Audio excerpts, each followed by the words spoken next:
My friends, hello and welcome to GoldenEye SpeedLore. Yes, the series where we look at the speedrun world record progression of a stage in GoldenEye through the lens of the players and stories who were at the forefront of every move, innovation, and improvement. And tonight we have perhaps the most epic stage in all of GoldenEye. One of the absolute most fun to play. One that's been in the speed news recently. And one that I've achieved a couple of pretty good records on myself. But mostly, a stage that has recently featured perhaps the ultimate speedrun of redemption in GoldenEye history. This, my friends, is Silo Agent.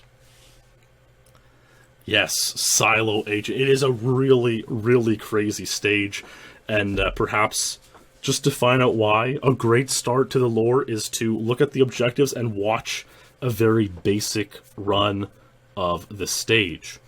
So, Silo Agent is the 6th level in GoldenEye, and Objective A, photograph satellite. Objective B, minimize scientist casualties. Really straightforward. Minimize scientist casualties is almost a non-objective. We've seen it come up on a few stages. If 3 or more scientists tragically pass away, you fail. If 2 or fewer do, it's fine, you've completed it. So it's more or less a run to the end objective, and then all you have to do is photograph a satellite in between. So let's watch. And of course, the first run is our good friend Adam Verbsky, the Madman Fletcher, his very, very first speedrun of the stage. He opens a door, and this is like his first day of speedrunning, I think. Like, I'm pretty sure, the way he gets stuck on everything. But we'll see how to make it through the stage. So, there he goes. So he's shooting, and him shooting there was attracting the guards to open up that door. So that's a strategy that is used by the top speedrunners. So it's not like a playthrough. And again, shooting gets the guards to open the doors.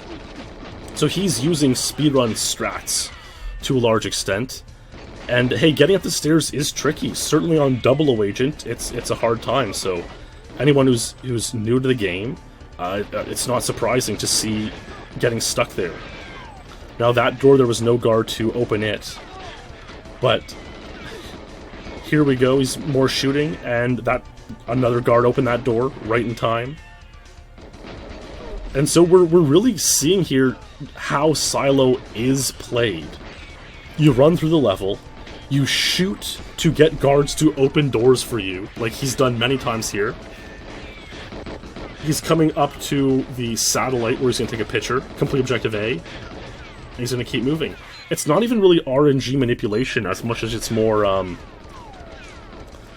just planned, this is what you do. And there is some luck involved in some ways. Sometimes the guards won't quite be there in the right timing, but it generally works pretty well. And you can see he paused there, took out the camera. You have to pause to take out the camera. You can't, like, select it as an in-game weapon. There's the elevator, and he's in. And he's absolutely in. He's completed Silo Agent. And this is 1:49. And we can see the target is 3 minutes, and he did it in 1:49. So 3 minutes, this is actually one of the easier cheats in the entire game to get. Even like, your first day speedrunning, if you can follow any sort of strategy, you'll be able to beat the 3-minute mark and get the turbo mode cheat, which is a pretty good, pretty fun cheat to play around with when you're just playing GoldenEye. So thanks to the Madman Fletcher for that run, and he certainly has improved his time to a very respectable personal best these days. So there you go. If you look at the so this is the satellite objective again. You have to pause, you have to scroll down to take out the camera, and then you have to, there you go, take a few pictures.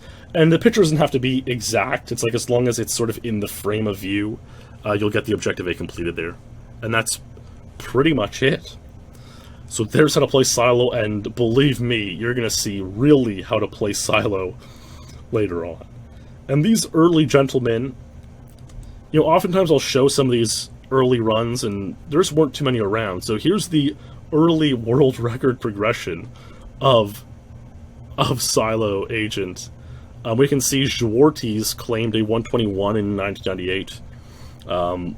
Possible for sure. And then the next time was Wouter 114, Wes and Sterling in 99. You know, Wes had a video of like 117. I was like, I could show that, but you know what? There's a lot to get to later on, so kind of brief on these 99, 2000 runs. Wouter 113 untied, Matthias Ten Ham 112, Sterling and Carl tied it, and that's the early setup of the stage. So we're still doing a lot better than 149, and we're gonna do even better now. So here's Matthias Ten Ham again. Let's take a look at this speedrun from the year 2001, February. Let's give it a view.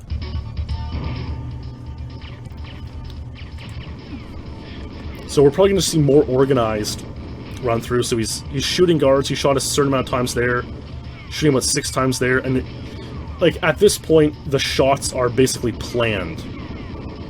You know, if I shoot this many times at this spot, there's a good chance the guard will be opening the door here. So guard opened that door. That's pretty key. Guard didn't open that door. Not a huge deal. I expect the next 2 will be open. So that one's open. A scientist in the way. Again, he can, you know, tragically end 1 scientist. No problem. 3 is when it becomes a problem. So he's shooting here. So he can come up the stairs. And pause for the camera. Nice shot. Really nice pick. That one's going on Instagram. Warps the door to Ormov. I mean, he hasn't really warped doors. It almost looks like, is door warping a thing yet? Maybe not. All right strafe ending. That's pretty good. Oh, takes a picture as he enters. Wow, that is some additional swag strategy. Taking a picture as you enter the lift. I don't think we'll see that again. But that's a 111. You can't really see it there, but it is indeed a 111 by Matthias Ten Ham. And, you know, it would last as the world record for a little bit, a couple months. Sterling would allegedly later on get this 109 in April. And, yeah, so the one thing about luring the guards to open doors is that if you do not do that, then you have to acquire keycards from scientists in each room. You can kind of see the format of the level. There's like 4 big rooms, and in those rooms there are scientists, and they have keycards. So you would have to get those yourself to progress to the next room if you weren't going to shoot open doors. But you can see how basic of a strategy it is. You know, first day speedrunners doing it. We're doing it in 2001. It's always been around, so worrying about the keycard skip, you could say, has been around basically forever. A little bit later in 2001, we see our pal Carl Jobst with a 107. Pretty nice time. No video of that, unfortunately, but we'll show a video of Randy Bukima getting 107. And this wasn't his first 107. This was a duped 107 later on. But I'm sure we'll be able to glean some interesting knowledge out of this Randy Bukima 107. So there he warps the door. Warping is now a thing. Shoots 3 times there. Probably gonna shoot 9 times. Opens the door. Shoots another 9 times. Oh man, he's unloading the entire clip. That's interesting. This door's open. The door so that scientist, you would have to like wait around him or defeat him to get the key card if you weren't going to shoot and lure guards to open doors. And that can be a bit tricky, having to chase down scientists all the time. But we can see his, his movements, getting better. And okay, watch this here. Okay, see, there's a guard at the top of the stairs there. Remember that guard, okay?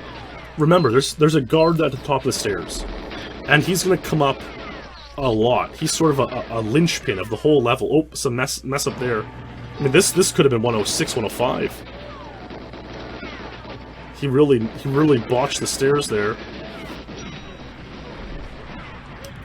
So much things were blowing up. And 107 with a 30 body count there, but pretty crazy. So, I mean, you can see how the level's supposed to be played. You're supposed to shoot and get the doors open. And yeah, so pay attention to this guard. So we call this the Silver Crate Hall, because there are, 4 silver crates with a guard behind each of them. And you can get pretty back boosted in here. Now, so on this run, which is like 107, maybe 106, 105 pace, this guard is at the top of the stairs. Not that one that he just shot, that one. Top of the stairs. The way guards work in GoldenEye is many of them are sort of stationary, like these guys behind the silver crate doors. They're always going to be behind the silver crates, no matter what. There are other guards who are kind of walking on a path back and forth. And so, the faster you, or the slower, like depending on your timing, the guard's position will be different. And so we'll see that guard not be on the top of the stairs later on. We'll see him in different spots, and we'll see how that affects the speedrun. So we got a nice 107 by Randy, a duped record from, he tied Carl's Untied way back in the day. I mean, we're going way back in 2001. August 01 he got this. And only a couple months later, Wouter Jansen would get this run. And this is actually this is an insane run. To think that he got this time all the way back in 01 is close to incomprehensible. But Wouter was really good at the game of GoldenEye. So let's take a look.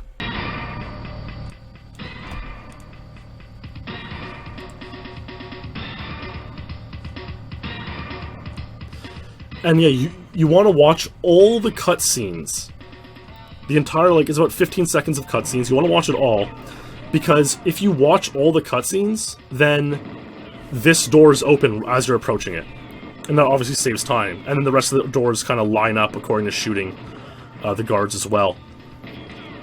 If you don't watch that cutscene, that guard will be in a different position, and he won't be in the position to open that door. He'll be much earlier along in the level, near the third and fourth guards you encounter. And so that door will be closed, and so it loses a lot of time. So it can be a little bit annoying to have to watch the cutscene every run, but you gotta get in a good flow. It kind of gives you a good 25-30 seconds between runs to really get your head straight and get in a good mental space. So now he's in the Silver Crate Hall, and now look, that guard is at the bottom of the stairs.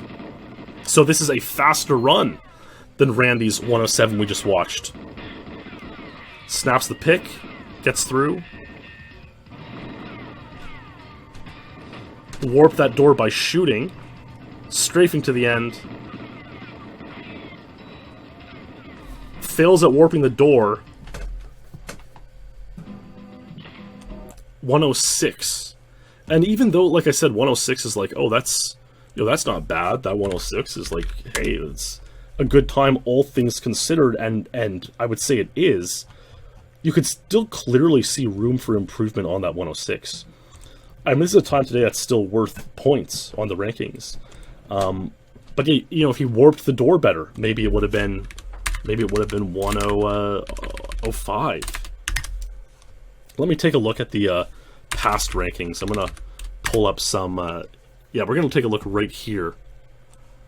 So these are the records now, 2.5 years later, basically after Wouter's 106. And you can see the record is still 106 on Silo Wages. It's now a Wouter, Boss, Jimbo, Trent Hovis time. So, 4 pretty good players at the time. I think that they would have all been certainly top 10, maybe all top 5 even. Wouter and Boss were top 2. I think Jimbo, might have been the top 4 players. So 106 was a time that was like a good time. Not any, pedestrian player could come in and tie 106. Yeah, I mean, seeing the 53 untied by Boss is pretty cool, the damn 53. But yeah, 106 Silo Agent's pretty good, and Jimbo and Trent would actually have a pretty heated battles to get world records.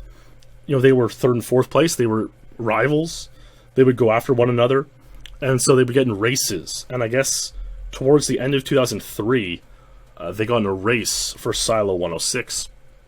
And I didn't want to show it just because it shows you how different the internet culture used to be back then. When you would get a new world record, you would post in the world record topic. You would say, hey, I got this new record, it's cool. You might post something fun or funny or whatever alongside it. And I'll show you what, 15-year-olds' ideas of humor back in 03 on the internet was. So let's take a look. Trent, December 31st, 03. Silo Agent 106. Whoever posts 106 Silo Agent below me is gay. And Jimbo, Silo Agent 106, edit, I am exempt from Trent's you are gay, blah, blah, blah. So you can obviously see that, Trent's trying to make a joke here, and say, ha ha ha, I know Jimbo's going to get it, look at this guy. You're kind of in the vein of, oh, next person to post it is a rotten egg type of thing. Obviously, we try not to speak like this anymore. This day and age, but when you're 15 years old in the year 2003, that's kind of how things were. So we've come a long way for sure, and there's Jimbo and Trent's little rivalry for 106 back then. But of course, as we know, as we entered 2004, and I mean we can see the rankings here in January, it's a lot of Boss and Wouter. As we got into a few months into 2004, you would see Boss start to take over. And here's a run of Boss starting to take over even more and more. So this is a Jimbo captured this run. Boss would have mailed him his VHS tapes. 9 shots there, 6 shots there. Then shooting. That's like a pretty standard strategy. This was one of the first speedruns I ever saw the stage, I would say. And he's basically doing everything pretty straightforward, pretty standard. Getting a nice door open. This door at the top of the stairs is not open. Ooh, see that guard came a little bit later there. And shooting with the PP7. Opening the door. Oh, that guard was at the top of the stairs again. So this run is even a little bit slower than Wouter's 106. Snaps the pick. Yes, Boss uses a control key. He holds it like a keyboard, it's true. Oh, a bit of a stuck there. But you could see that the run was pretty... That ending was pretty fast, and warps the door. Warps the door. And so this is now a Silo Agent 105. Kind of looks like a 106 there, but it is 105. And I actually want to see if on Speed Dynamo's archive, if this is still like linked as the run there. I think it is, which is kind of funny. Yeah, check this out. This is a good meme. So on SpeedDemosArchive.com, this run from Boss in 2004 is still linked as like the Silo speedrun. And I mean, I know Speed Demos Archive would always say, oh, we never claimed to be a world record site. We only claim to host videos of speedruns. But I mean, still, looking back now, and I'm sure by the end of Lore, you'll kind of realize how funny it is seeing this 105 all the way back there. Really silly stuff. And look, by April 4, we're now 3 months after the Jimbo and Trent having the record, and I mean, Boss has taken over. And he has an untied sweep on Silo 105, 112, 132. That's a truly remarkable sweep, I would say. He also has one on Statue, pretty swell, and on Control. I mean, this was Boss's era of complete domination. And it would last for a little while. It would. You know, there was like this gap Boss early 04 killed the game. The new players came along in late 05. Ace, Clemens, Illu, myself. And so there was a gap of about 1.5, 2 years where Boss took over the game, and there was nothing else to... no one else could come in and bump him off these world records. Once, late 05, early 06 came along, there were enough people around who could plausibly do it. And, well, look, I was one of those people on some levels at the right time. Now, I would get a few records here and there and start to rise the ranks. And Silo was really the first time when I was like, I've arrived in the game. I can hold my own. I can play with the big dogs, even. There were some of the more common records. Stuff like Caverns 103, Cradle 35 became that way, Depot 26, Runway Secret Agent 23. I would get these kinds of things, and it was like, okay, alright. And I got a few more records, but then when I started playing Silo was when it was like, I can play with Boss. I can play with the best of them on some levels. And now, this world record, speedrun, is a remarkable one, and I have to dedicate it to my pal and SpeedLore champion, Pilchy. Pilchy told me this is going to be his last month as a SpeedLore champion, but hey, his support through the past few months has been so incredibly remarkable, I figured I gotta give him at least one more dedicated speedrun. This one's for you. Let's take a look. Pilchy, a run I set in April 2006. And this was captured by Alex Anderson sometime late 06, maybe around fall 06. Let's take a look.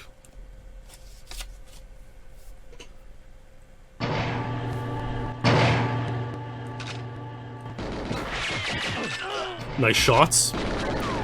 Probably 9 shots there. 6 more. And then 12 more. So I'm using PP7 on those guards.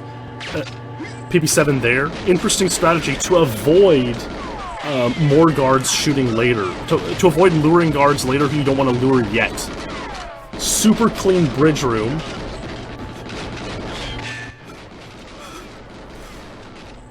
Nice shot up there.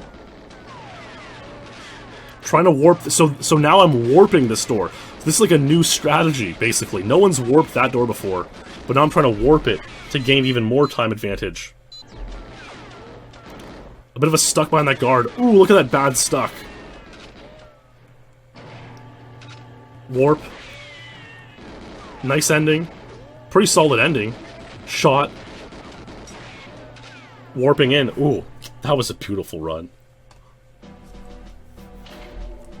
Looking back, that was like that's a nice run. I'm happy with that run. 105 back in the day. But I mean, you could see that there was a stuck on the camera guard.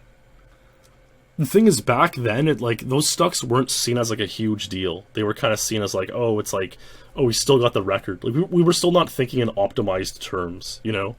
If you had a bit of a stuck, it was like, oh, it's still the record, so it's still a good run. That was kind of the mentality.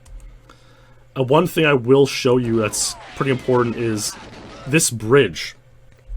So leaving the second room, right, we come into the big second room, run up the stairs, there's some guards blocking your way, you shoot them.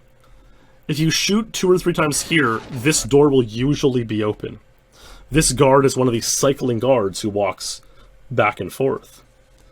And so he's happens to be close enough to that door where if I shoot, leaving the second room, he opens this door.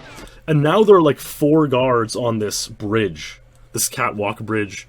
So you want to get through all of them cleanly, which I do there.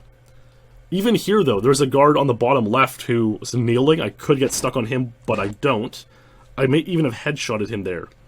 So getting through that part cleanly is like one of the main focuses of any silo agent speedrun. And it can be tough to navigate cleanly. You'll see tons of runs where that doesn't happen. And then here, this door at the top of the stairs, sometimes this door just won't be open. You'll have a world record pace run, and this door is just closed on you. And I won't be showing any of those runs tonight, I don't think. But that's something that does happen. If you were to watch a Silo Agent stream, happens all the time. This door is just shut right on you. And that's the end of your run. It says door locked. You would have to theoretically go back into that room, into the third room, and get the keycard from the scientist, which would lose you like 10 seconds. Certainly not something worth doing. But yeah, I got 105. I was quite happy with that. And then a few months later, Ace would come along and he would also tie 105. I mean, he's Ace. What do you expect? And that was September 06, and I was like, Silo's kind of becoming my level, you know? What if I went for 104? You know, you could see the ingredients to 104 starting to sizzle away in this speedrun, quite clearly. And I would play hard. It was September 06. It was probably just starting 12th grade or something like that. And I was feeling like, I'm getting too old to speedrun, guys. I'm like, I should put this, childish fun games behind me. But any storied speedrunner, you're addicted. And so was I, and I kept playing Silo Agent. And I would get this speedrun, a speedrun so remarkable that this one is dedicated to our SpeedLore champion, Thurvin.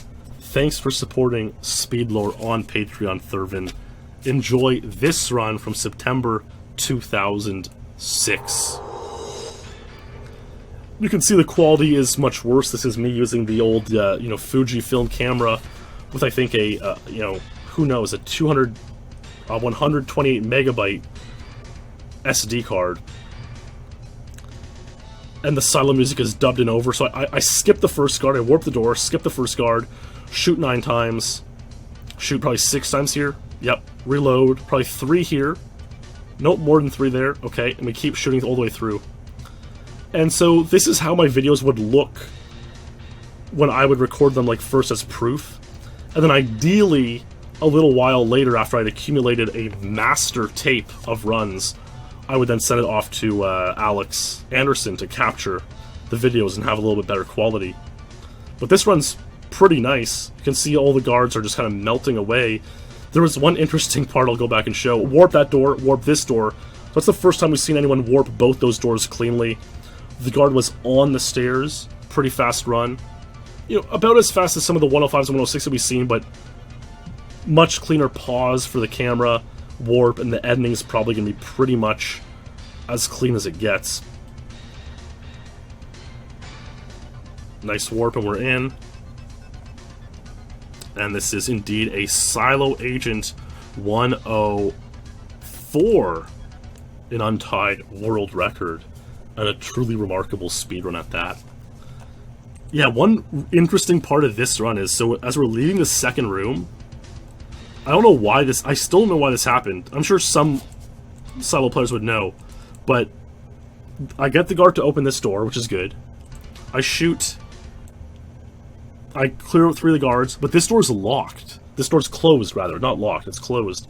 So I have to open it and warp it myself. And I think this is a unique Silo Agent speedrun in that it's the only one where that door is closed, and thus I have to open it and warp it myself. I don't think any other Silo Agent run we're going to see that. We will see some other doors, though, that are handled differently. So that part was really, really cool. And then again, as we get after the third room towards the Silver Crate Hall, warping these 2 doors is hugely key. No one had done that yet. I get 1 back boost, that's life. And the guard is heading up the stairs, so he's in the position before the 106s by Welder type of stuff. The way we kind of describe the locations of the guards, we call it kind of a cycle, and they're kind of 2-second cycles. So on a 108 pace run, the guard would be probably around the corner, you probably wouldn't be able to see him. On a 106 run, he's at the top of the stairs. A 104 run, he's at the bottom of the stairs. Maybe a 102 run, he'd be in the crates, kind of mixed into the crates. And we're going to see how that all plays out as we move on here. But yeah, up here, pause here, decent, get kind of a boost forward, pull out the camera, take a shot. I'm not interfered with at all there. Welder kind of got stuck on a guard going in. My 105 got a bit stuck. So it's just a much cleaner run all around. Silo Agent 104. And I was pretty happy with that run. For sure, a really nice looking run. And not only that, but a couple months later, I would also untie Secret Agent, and this would give me an untied sweep on Silo, which is just beautiful and still makes my heart full today.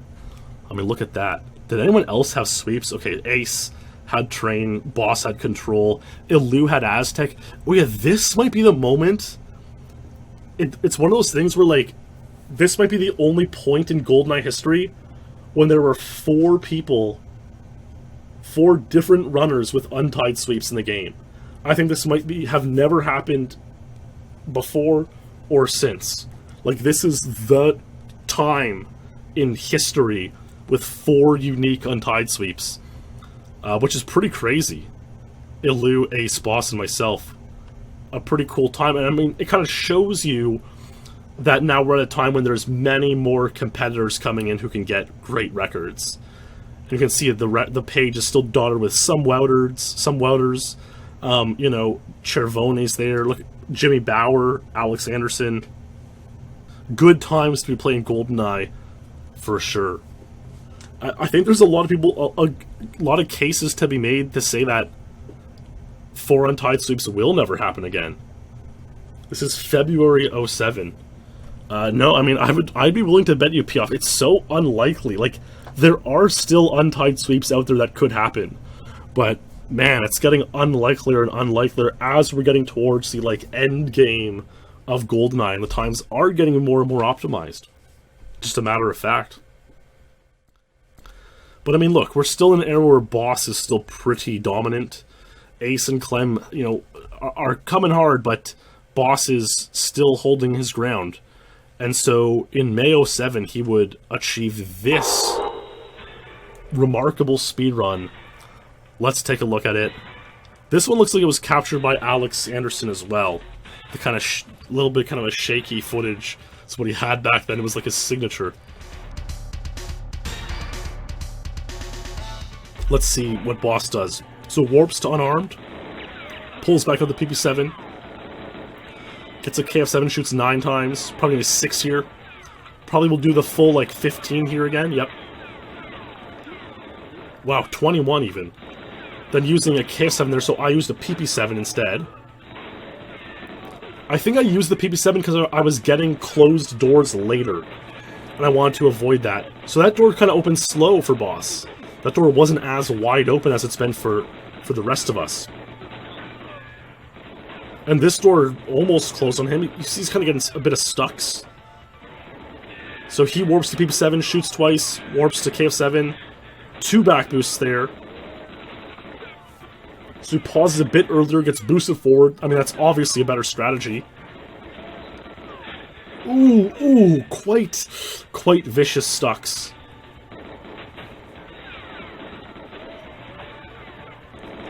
But he's strafing through, and he's in. He's in.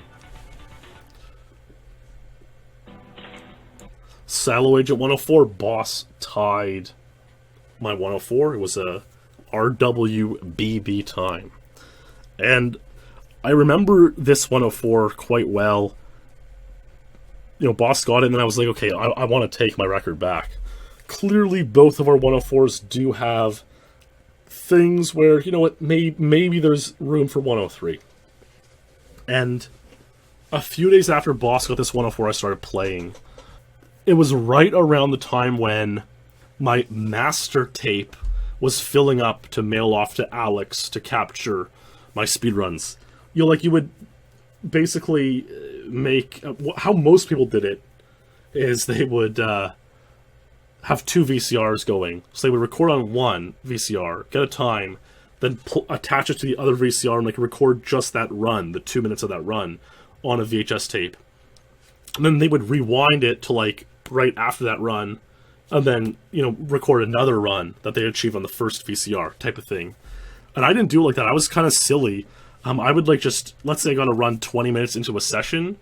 I would then just like start recording 20 minutes later into the tape. And so my master tapes were kind of very spotted throughout. And like, let's say I got a run that I wanted to save at like 35 minutes onto VHS tape. I would play for 30 minutes recording, then stop and rewind, go back to 0. And I would have to be careful not to over-tape one of my great records, which happened to a lot of other people. But never really happened to me, luckily. Maybe luck, maybe it's diligence, but, you know, that's neither here nor there, I suppose. So, I had enough runs racked up. I mean, you remember, I had Untied Now, Silo, Secret Agent 110, I had some good runs. I wanted to get out there and capture in better quality. And I was like, I need one last great time to achieve, and then I'll mail a tape off to Alex. And so I got this next speedrun, and I didn't tell anyone. I was like, you know what? I'm gonna not show this, you know, poor video quality. I'm just gonna leave this run, mail it to Alex, and then reveal it to everyone in good quality. It's gonna shock everybody. And so on June 3rd, 2007, now I suppose towards the end of 12th grade for me, I achieved this speedrun. This speedrun is so remarkable. It's dedicated to our SpeedLore champion, 4-Day Bender. Thank you, 4-Day Bender, for your support of SpeedLore on Patreon. And even better than that, this run, since it was mailed to Alex Anderson, he chose the music to put in this run.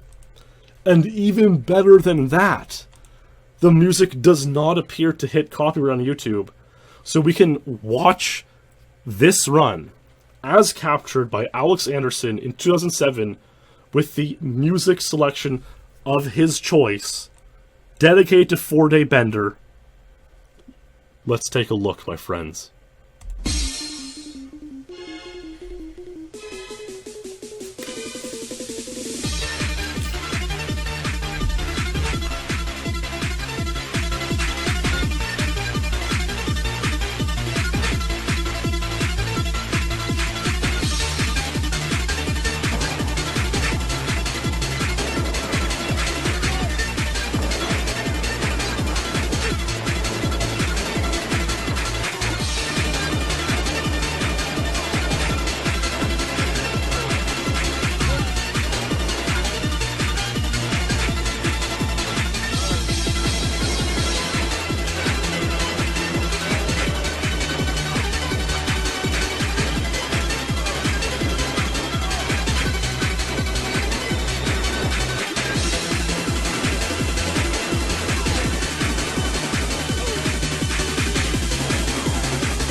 What an insane speedrun.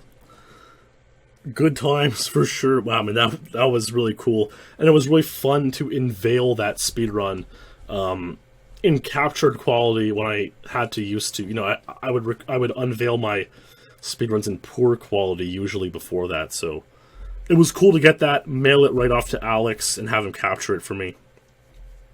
Really good and fun times. A couple things to note on this run. So, this is, as we're approaching the second room, you can see I use PP7 here, Boss uses KF7. You have multiple ways to run the level. Now here, though, the door after the second room leading to the bridge, it's only like starting to get open as I'm right there. So think of it as like, on a 105 pace run, the guard who opens the door, he's a patrolling guard going back and forth. He's probably at this door, heading away from it.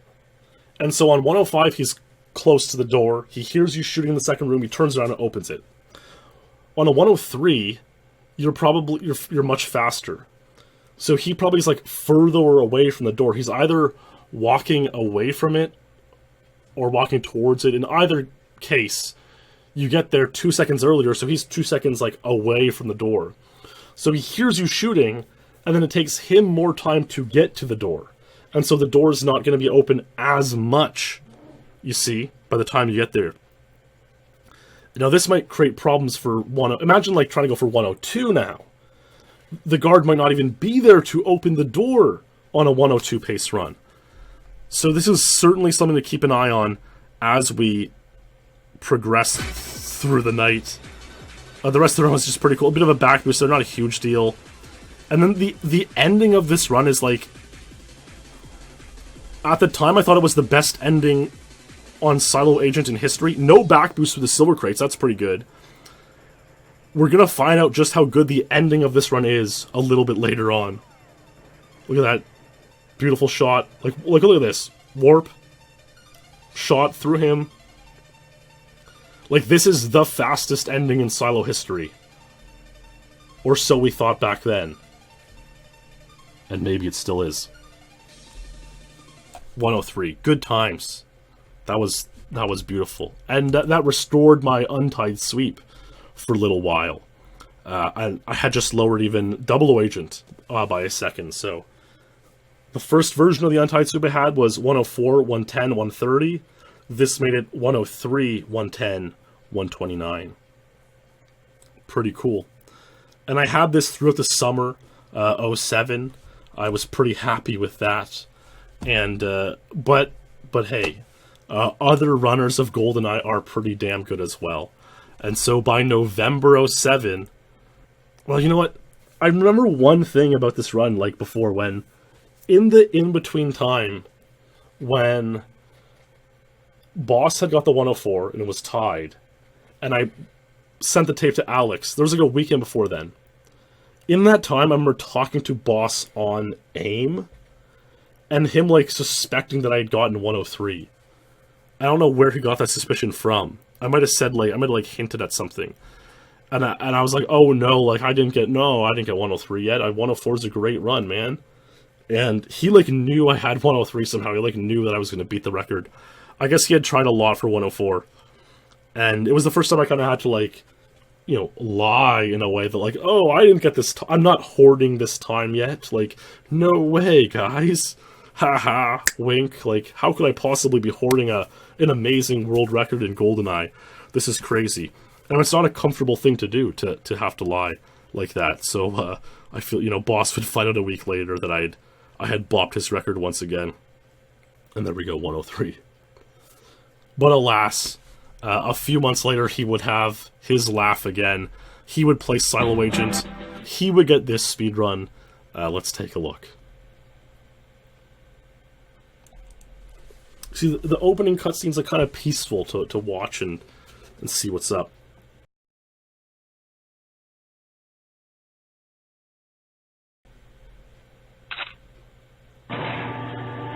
Warp.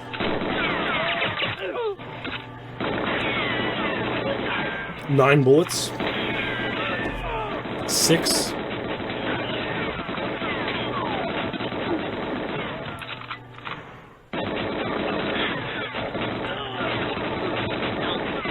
Ooh. So that door's open, pretty good for him. It's almost like, is it worth going a bit slower there to get that door open, you know? Is that something worth considering? Warp, nice headshot, another warp, 2 back boosts though. I had none on my 103. He pauses much further back. 2 boosts, snaps the pick. Warp.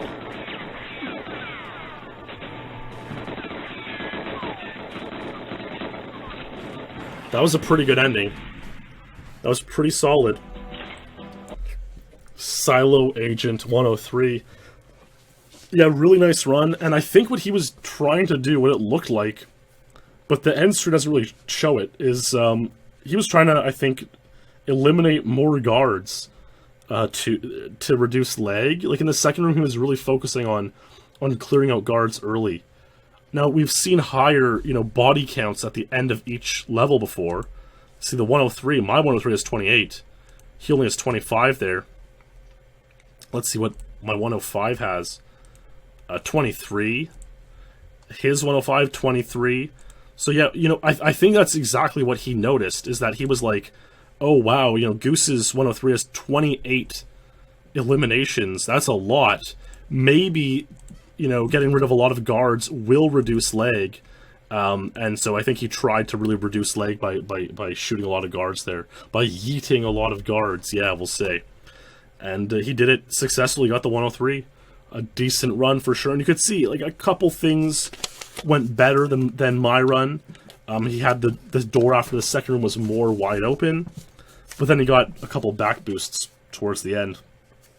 So it's like, it's one of those levels where it's like, is it ever fully optimized? I think at this point, I was like, I could see 103 is good, but I could see, like, getting ahead a whole nother cycle. Like, a whole 2-second cycle ahead, getting 101. Like, could that be possible? I think even back in 07, I had, like, the vision that 101 could happen.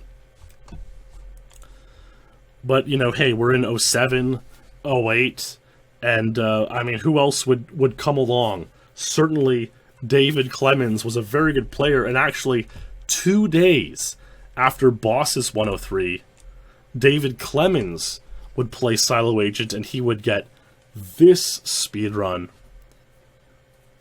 And I kind of wonder, he was trying to become the Untied Slayer. He missed it. Boss beat him by 2 days. They were probably exchanging strategies. They probably had determined that, eliminating a lot of guards was a good strategy to reduce lag, have a cleaner ending. They probably wondered, like, wow, why was Goose's 103 ending so fast? It must have to do with the low lag, because there were so many guards who have been yeeted out of the way. And so Clem has this door open. Pretty nice. He's trying to shoot a lot of guys.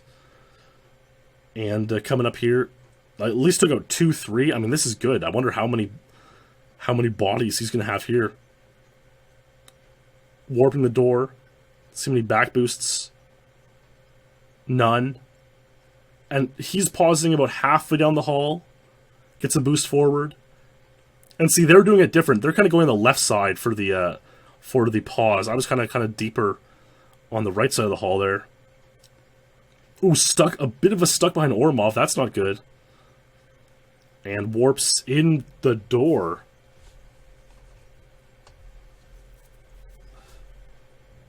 Silo Agent 103, November 4th, 2007. And this is only only 2 days after Boss's 103, and he's now the third person to tie Silo Agent 103. I'm going to try to dig up here the past records from a certain date, just to kind of show the accumulation of 103s here. Yeah, we'll take a look at mid-March 2008, and we'll see that Ace has now joined us on Silo. And what's cool about this is now, like, look, this is the first level where I've done all 3 difficulties on SpeedLore individually. And so kind of the story, roughly, of Secret Agent and Double Agent. We're March 08. You can see I've got 110 on Secret Agent, 125 on Double O, pretty insane. And now there's this getting to be a bit of a logjam at 103. And yeah, a lot of other levels have 3, 4, 5 people tying it. But Silo always seems improvable. Always. And, I mean, hey, Ace is another very, very good speedrunner. And about a month after all this went down, Ace would play Silo, and he would race with Clemens again. I'm curious to see what exactly, if anything, Ace tried to do here, but let's take a look at his speedrun from April 08. Sadly, he has Foo Fighters music in here, which I cannot show for you all, but I'm sure we're going to see some interesting stuff Ace did on this speedrun. So starts out in unarmed and warps to PP7. That's a much wiser strat. Shoots there, KF7, 9 times, 6 times again. Oh, no, 9 times, and then he's doing the full clip. The 9 and 30 strategy. 2 back boosts. They're not a huge deal because you're waiting for that guard to open that door. So the back boosts there don't really matter. We'll see them come up again. So, there you go. Ace, that door wasn't open for Ace. Ace rushed to that door. He got there before the guard even and opened it himself. Is that faster? We'll see. We'll see if that's faster. The guard opening the third room door. Beautiful shot. Beautiful warp. The guard's on the stairs. This is probably in the same tier as like the 103s, maybe 104s. But look how much further back he paused. And, ooh, look at that! So he paused way further down the hallway before the satellite. Got boosted forward to a better spot. Obviously a way more optimal strategy. Goes to the right of the satellite. Silo Agent 102. Untied world record. And, yeah, that is a really, really, really good speedrun. Insane by Ace. Absolutely mad. Yeah, the 2 huge things to note are his leaving the second room. He gets to the door before a guard can open it. See, like, on most 103s, you'll even see, like, a guard's, the gun poking through. It'll either be open, like it's being opened on Clemens' 103. On my 103, I think you can see the gun poking through it as I approach there. Yeah, you can see the gun starting to poke through. So either it'll be wide open, the gun poking through. In Ace's case, none of the above, and so he had to open himself and just shoot through. And like you would think that's probably slower, but the reason he had to do that in the first place was because he was so much faster to that point that the guard's cycle was missed. And then it has a really clean ending with clever pausing here. You know, look where he's pausing way down the hallway. You know, on my 103, look where I pause. I pause, you know, foolishly. I pause as I've already, like, gone halfway down the hallway. I'm already pretty close to the door. You see? He's pausing all the way down here. And then he's going to pause and he's going to hit from behind twice. When he unpauses, he's in the spot where I pause. That saves, like, probably half a second. So really good strats by Ace in this 102. And that's, hey, that's why he got 102, I suppose. But, you know, on a level as fun as Silo, you're rarely alone playing the level. Only 19 total eliminations. It's fairly low. Let's watch what Clemens was able to muster up about a week later. You know, it's like poor Clem getting beat again to a record. Yeah, Ace is a very insane player. And, I mean, look, a lot of times Clem would have his number, but on Silo, he's just getting barely beat by Boss to 103, and beat by Ace to 102 only by a few days. So he's doing 9 bullets there. Let's see if he does a full clip here. He doesn't. He does 6. I always preferred this strategy, to do 9 and then 6. Ace would have been probably right around his 13th birthday. So Clemens is... This is a really nice run by Clemens. The door's wide open. He got stuck on a guard, though. So probably could have got through a little bit faster, maybe half a second earlier. I think Clem is eliminating more guards. That door's wide open. Let's see what he does here. Warps. This door's... Ooh! Did you see that now? That was very, very, very interesting. That is huge. What we just witnessed on that run. Right side of the satellite. I don't know if that's like... It's hard to say how much faster it is. It's pretty clear that, like, it's an optimization. somewhat misses the warp. Not a complete botch, but a somewhat miss. He's in there, and it is Silo Agent 102. A very, very nice speedrun. Yeah, let's take a look at this second room stuff. So he leaves the second room. See what he does there, and this is sort of where we've started to learn a little bit about, like, leg manipulation. So he's here. Instead of going right and taking a turn, a very tight turn against the wall, he comes out into the hallway deeper, then turns in, and he's kind of manipulated the leg in such a way that there's been, like, more time has passed. The guard is opening the door, which is obviously, it's probably a faster thing to do, to get the door open as best you can. And then when he gets to the right here, okay, watch this. So he shoots 3 times here, and now this door is open. That is massive. So remember, this guard is the guard in the 106s who was, like, at the top of the stairs, and that the 104s was, you know, down the stairs. So as it turns out, if you have the cycle ahead of him being at the bottom of the stairs, if you have the cycle 2 seconds ahead of that, he's close enough to this door where if you shoot at this door 3 times, you will lure him to open the door. And, like, that's a huge time saver right there.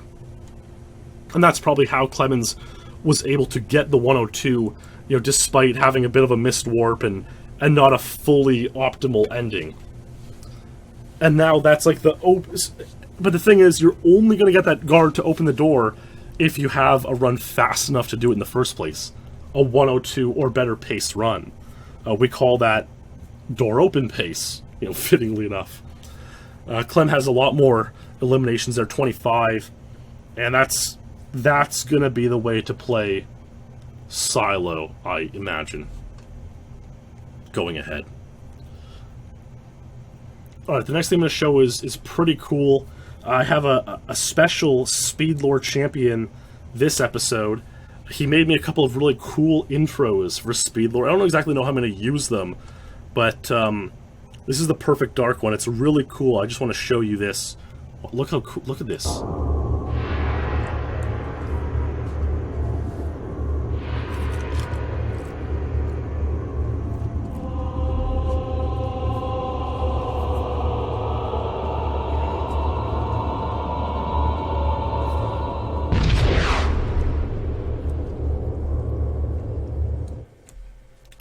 Wasn't that really cool?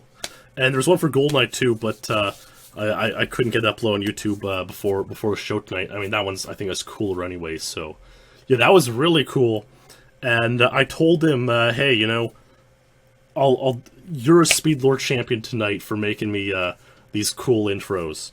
So thanks a huge ton to Austin Audie Davenport for making those to me. And he's the SpeedLore champion of the next run coming up. And the next one coming up would actually be 3.5 years later. That's a long time. Who kind of came around in this era? You know, we all know of Clemens and Ace and Ilu and me and these eras. Who was the guy who came around in 2010, 2011? Of course, my friends, of course. It was the one and only Mark Rützou, the legendary Dishmaster himself. And so if we look at the rankings, at the beginning of 2011, we'll see that Mark has the 102 with Clemens and Ace. You see there it is, RIDC-MR. He tied the 102 in 2010, a really good record. I mean, where else was he on the rankings at the time? So Aztec Untied, Train Untied. I mean, he's already, you know, Archives. So he's already established himself as a really, really good, really strong player. And we would only know how strong in due time. And in due time, indeed, he would achieve this run in September 2011. Him and Clemens were both going for 101 on Silo Agent. And Mark would win the race. And this run is unbelievably remarkable. Indeed, it's dedicated to our SpeedLore champion, Austin Audie Davenport. Let's watch this run. This is an awe-inspiring run from one of the game's greatest legends.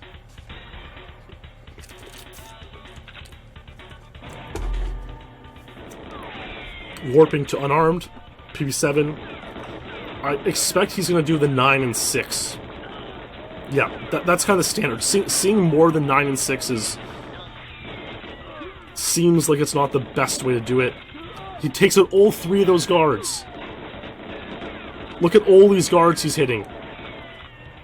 Takes the wide turn, gets this door open.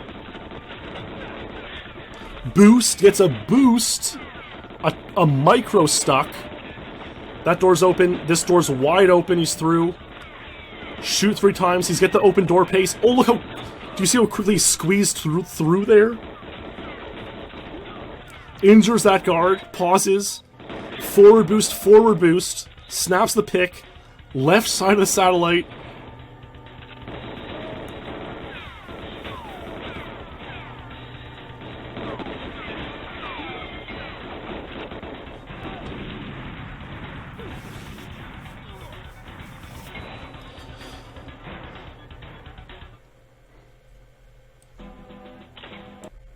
Silo Agent 101 untied world record by Mark Rützou.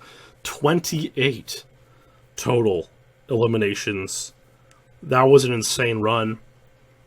It's like, I would say really the only thing he did differently than Ace's 102 and Clemens' 102, or than Clemens' 102 rather, Ace's 102 is a lot different, is we've kind of learned specifically how to manage this hall. And instead of, like, on Clemens' 102, what he does there is he shoots the 3 times to get the guard to open the door, but then tries to warp, which is, like, natural because at the time that's what we were doing. But then you want to be... See, now he's only starting to shoot the KF7 there. And so, you know, he pauses here. It's like there's less time to shoot to lure this guard to open the door. On Mark's 101, he shoots, and then he remains in KF7. And now he's shooting to lure that, this door the whole way, and now he can pause a little bit earlier down this hallway. And this door will still... I mean, this door even here. Sometimes you're on a record pace run, and this door's closed, because you just, like, shot a little bit at the wrong time. And so that's it's probably just we learned how to deal with that area a little bit better, is what made this Silo Agent 101. I mean, that's an insane speedrun. Incredible. Only a week later, David Clemens would match it with this run. I mean, quite the VHS experience we're seeing here. I mean, maybe Clem deserved to get beat by a week for this quality. And there, oh dear. And there's a funny well, I mean, we'll try to make out what we can in this run, but oh my goodness. Okay.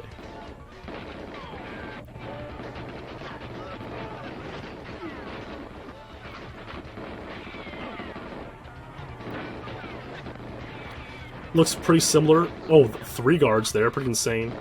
Shoots thrice. Yeah, you want to get boosted through, ideally, a back boost. So now he pauses all the way down the hall. That's pretty much ideal. He turns the music off. The music at the ending would make him, like, nervous a little bit, so he turns the music off, gets a boost, takes a shot. Gets to that guard. Yeah, to get... That's a funny comment. You have to think like Rützou. Just, the sound is crazy. 101. Only 22 eliminations. It's 101. And in the video it says, sorry about the poor quality. Didn't realize I was using a bad tape. I'm obviously never using this tape again. And Isa says, isn't this the same tape you used for Chicago 14? And then you made the same promise. There you go. Let's see, what the ending was 59 quality? I mean, the ending was pretty good. We've seen a lot of really good endings tonight, and we're gonna see more. Yeah, this ending is good enough for 59. Except the warp wasn't perfect, but other than that, pretty good. And I mean, of course, as any record gets down towards a minute, this golden barrier presents, like, is 59 possible? Right? It's like any record where it's like you get 103, 102, 101, it's like, imagine one day someone gets 59. Would be pretty cool. So Clemens would tie Mark's 101 about a week later, and this is now the third time in a row where Clemens was beaten by a week or less to a record on Silo. 103. Boss was the second to tie it. Clem would tie 2 days later. 102. Ace got 102. Clem got it a week later. And 101. Mark got 101. Clem got 101 a week later. So that's like almost tragic tale for Clemens on Silo Agent. And he would never get an untied on Silo Agent.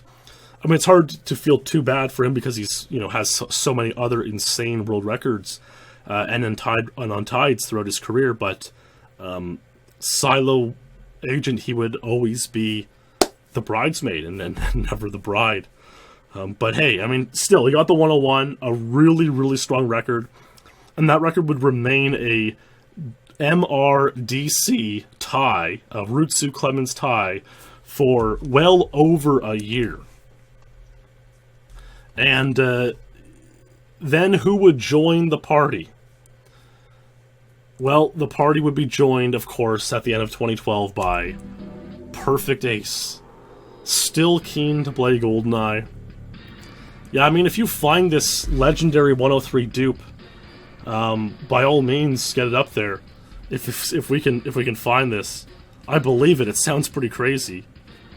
It was like a choked 101 pace back when 103 was the record. I believe it. Here's Ace starting out. I'm assuming the 9-shot, 6-shot beginning is standard now. Yeah, so Ace used to do like a full 15 or 30 shots coming out of the first room, but now he's gone to the 9-6 standard. Warps in here. Goes to the stairs. Let's see if this door's open. No, he opens it himself. Again. He did it on his 102 and he does it again on this run. Boost up the stairs. This door should be wide open. It's beautiful. Probably door open pace. Yep, squeezes through. A bunch of shots. Nice shots. Takes him out. Pauses way back here. Gets boosted. Camera. Oh, so the first boost did nothing because he was stuck on the guard. Then gets boosted through. Ooh, it's a pretty crazy in there. This run seems pretty laggy, but Ace is going for it. Silo Agent 101 tied by Perfect Ace in December 2012. Ace was pretty happy with that run. Look at this. Even on the rankings, he says, duped 4 to 5 times. 1 minute is hard, though. So, I mean, is 1 minute even possible? Ace says 1 minute's really hard. Is it even possible? We're going to have to find out a little bit later. So, 2013 starts. Luke Sklar's comes along, and he's certainly making a name for himself on the rankings again. He was a good player back in the day. He got some uncommon records, but he'd be capped out around 60th place without filling in his times page. He wouldn't get a personal best on every record, on every level. But he came back into it, and he would start playing every level, and he would really get some good times. And he wanted to get Silo 101, and in July 2013, he would get this speedrun. And I hope this run is like... Now we're also in the modern era of video capture. So I'm hoping that all the runs from here on out are decent quality.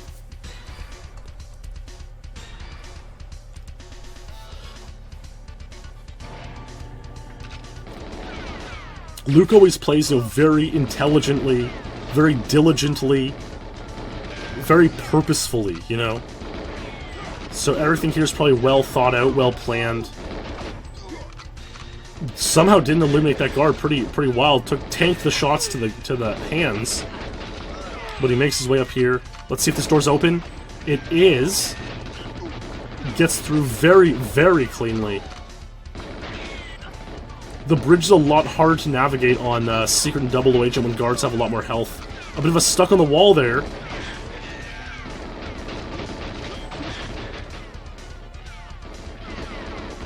Nice shots. Ooh. None of the guards passed away there. Right side of the satellite.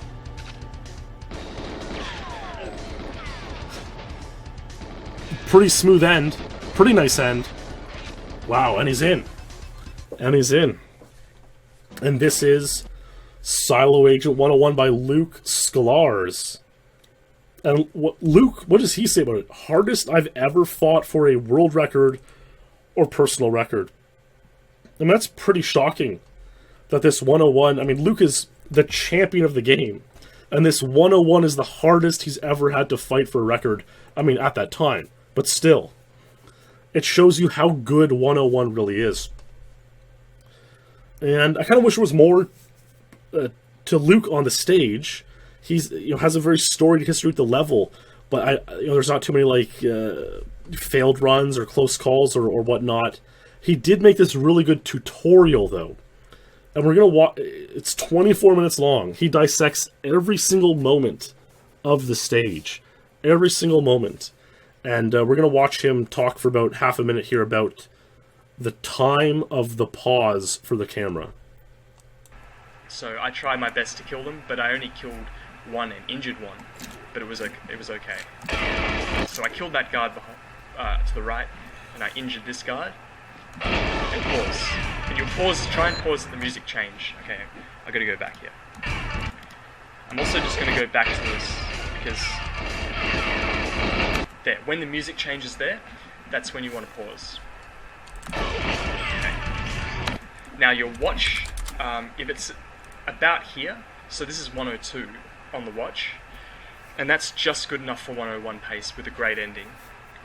Any kind of worse, and you're looking at a 102 or 103. So a 1 minute pace would be, you know, like the watch up here at the 12, which is insane. So it's pretty useful stuff. You can tell the pace of your run. Well, so it doesn't Moxie. Think about it, because you're pausing here, and, well, actually, it kind of does. It kind of does. So listen to this. Generally speaking, if you cut the cinema on a level and you play, let's say you pause at 45 seconds. Your end time when you quit out, we usually say like 43. So it's a bit off. The watch probably starts ticking as soon as you, like, enter the stage. So it's kind of 2 seconds slower because it takes that long to cut the cinemas. Okay, now on Silo, you watch the cinemas for 15 seconds. So at this point, you're probably about 45, 50 seconds into the stage. But because you watch the first cinema, and the time that cinema takes to watch roughly corresponds to how much time is left on the level. They're both about 15 seconds left, you see? The time as you pause for the camera on the watch, it gives you a good estimate of what your end time will be. It's about off by 1 second, as Luke said. Luke says this reads 102 on the clock. It's probably 101 pace. You get it? And so if the second hand timer, the second hand is touching these like two, you know, the things marking the 12 o'clock. Luke came up with a term for that called touching the metal.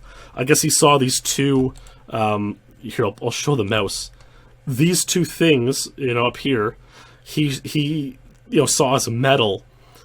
And so if the second hand is touching them and it's like 1 minute pace, maybe even 59 pace, he would call that touching the metal. And at this time in 2013, it touching the metal became like a meme, like to describe any really amazing, really fast record. You know, like, wow, this run on Caverns 00 was so good, it was touching the metal, even though you wouldn't have the same sort of context for it on that level. The hour and minute hand might correspond to things, but nothing that I know of offhand. So there you go. Luke really dissected this level. If you want to get 101, I mean, watch Luke's tutorial. It's pretty good. And this was cool to make all these useful resources for the community back then. So, yeah, hats off to Luke for sure for 101 and this tutorial. Well, here's the next run, guys. I'm sure many of you speedrun enthusiasts are very much aware of something that happened with this next speedrunner in December 2013. Possibly the most famous speedrun ever, Streets 112 by Ryan Lockwood, was performed on December 26th, 2013. But did you know only 4 days earlier, he was playing Silo Agent? Now, I have to preamble this by saying he had a personal record of 102. It was good. He had an amazing reaction to 102. Incredible. But it's been lost to Twitch highlights forever, sadly. It's one of the biggest tragedies of a lost video in GoldenEye history. And we've known it's been lost for at least 2 years now. Unrecoverable. The owner of the site, Derek Clark, asked like an engineer at Twitch about it, and nothing. Sadly, it cannot be restored. So we don't have his 102 reaction. But what we do have is Lockwood's reaction to this speedrun he achieved on December 22nd, 2013, only 4 days before his legendary Streets 112. And this speedrun is so remarkable. It's dedicated to our SpeedLore legend, Mr. Moxie. Thanks for supporting SpeedLore on Patreon. SpeedLore champion, in fact. Let's take a look at this incredible speedrun by Ryan Lockwood.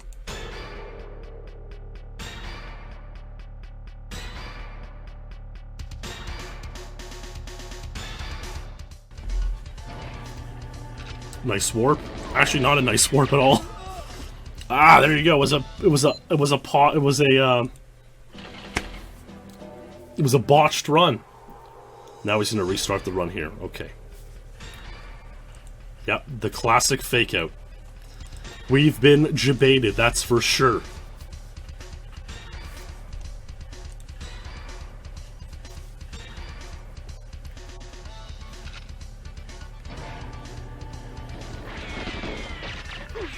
Nice shot. 9 shots. 6. Goes around that guard. This is like fast movement.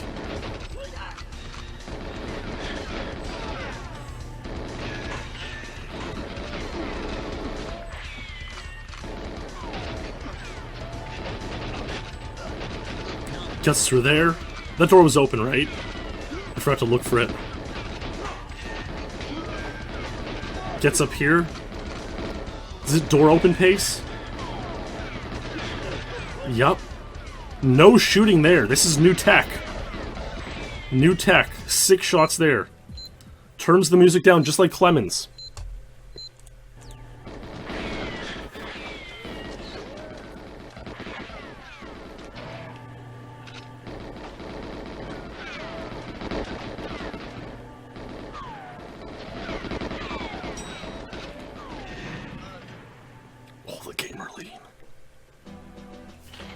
Yes! Yes! I did it! I did it! I did it! I did it! Yes! I did it! Yes! Yes! Yes! Yes! It's mine. I clutched it. Even with that stuck on the stairs, I clutched it. I feel great. I had a feeling it could be 101. Alright, coming down to it, the run was pretty insane. The pause was nice.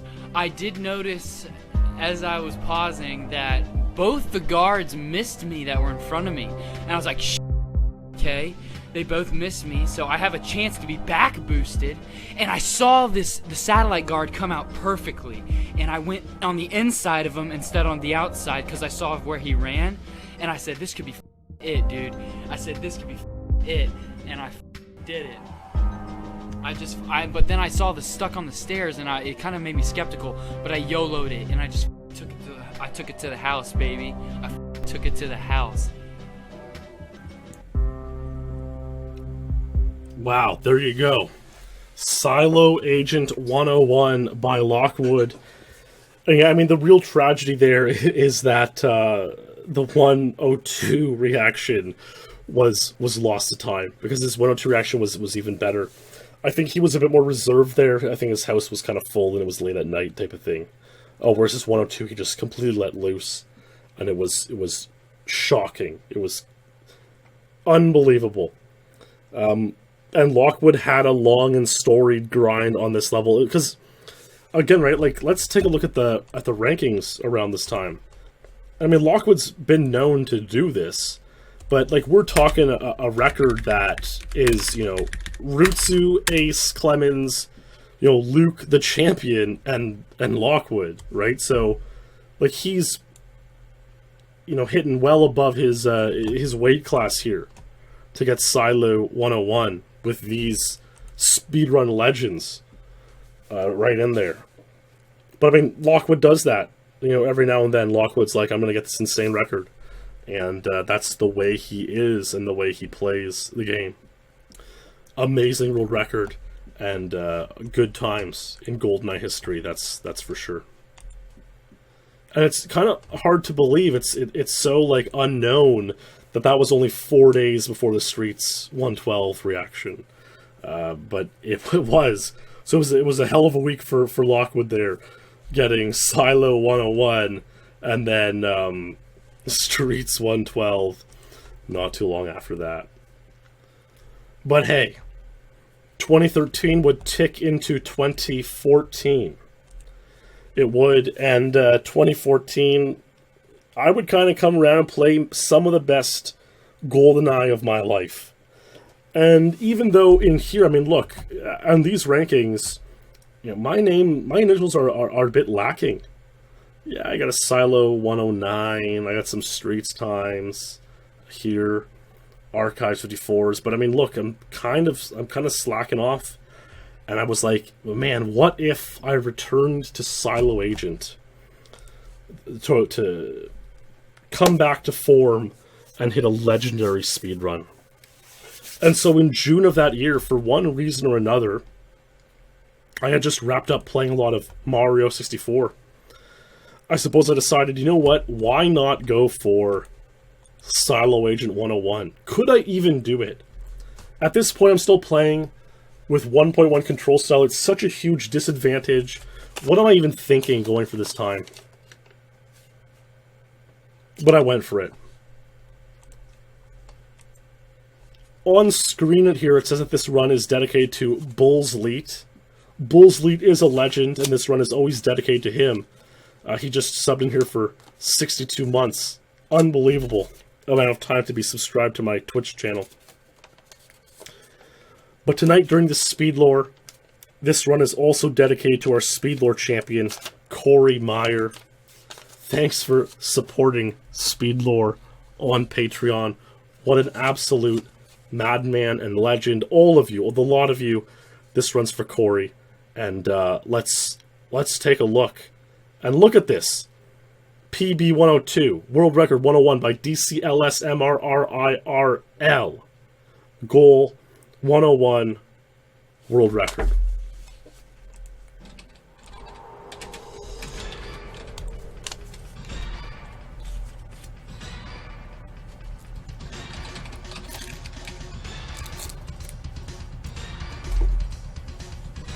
Thanks, dude.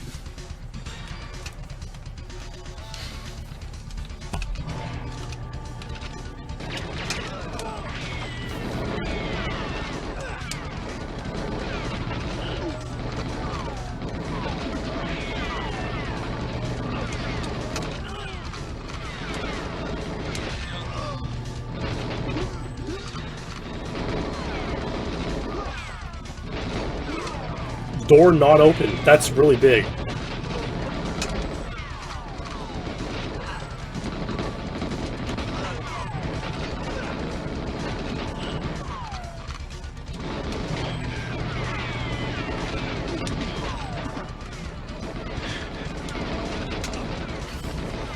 That was good.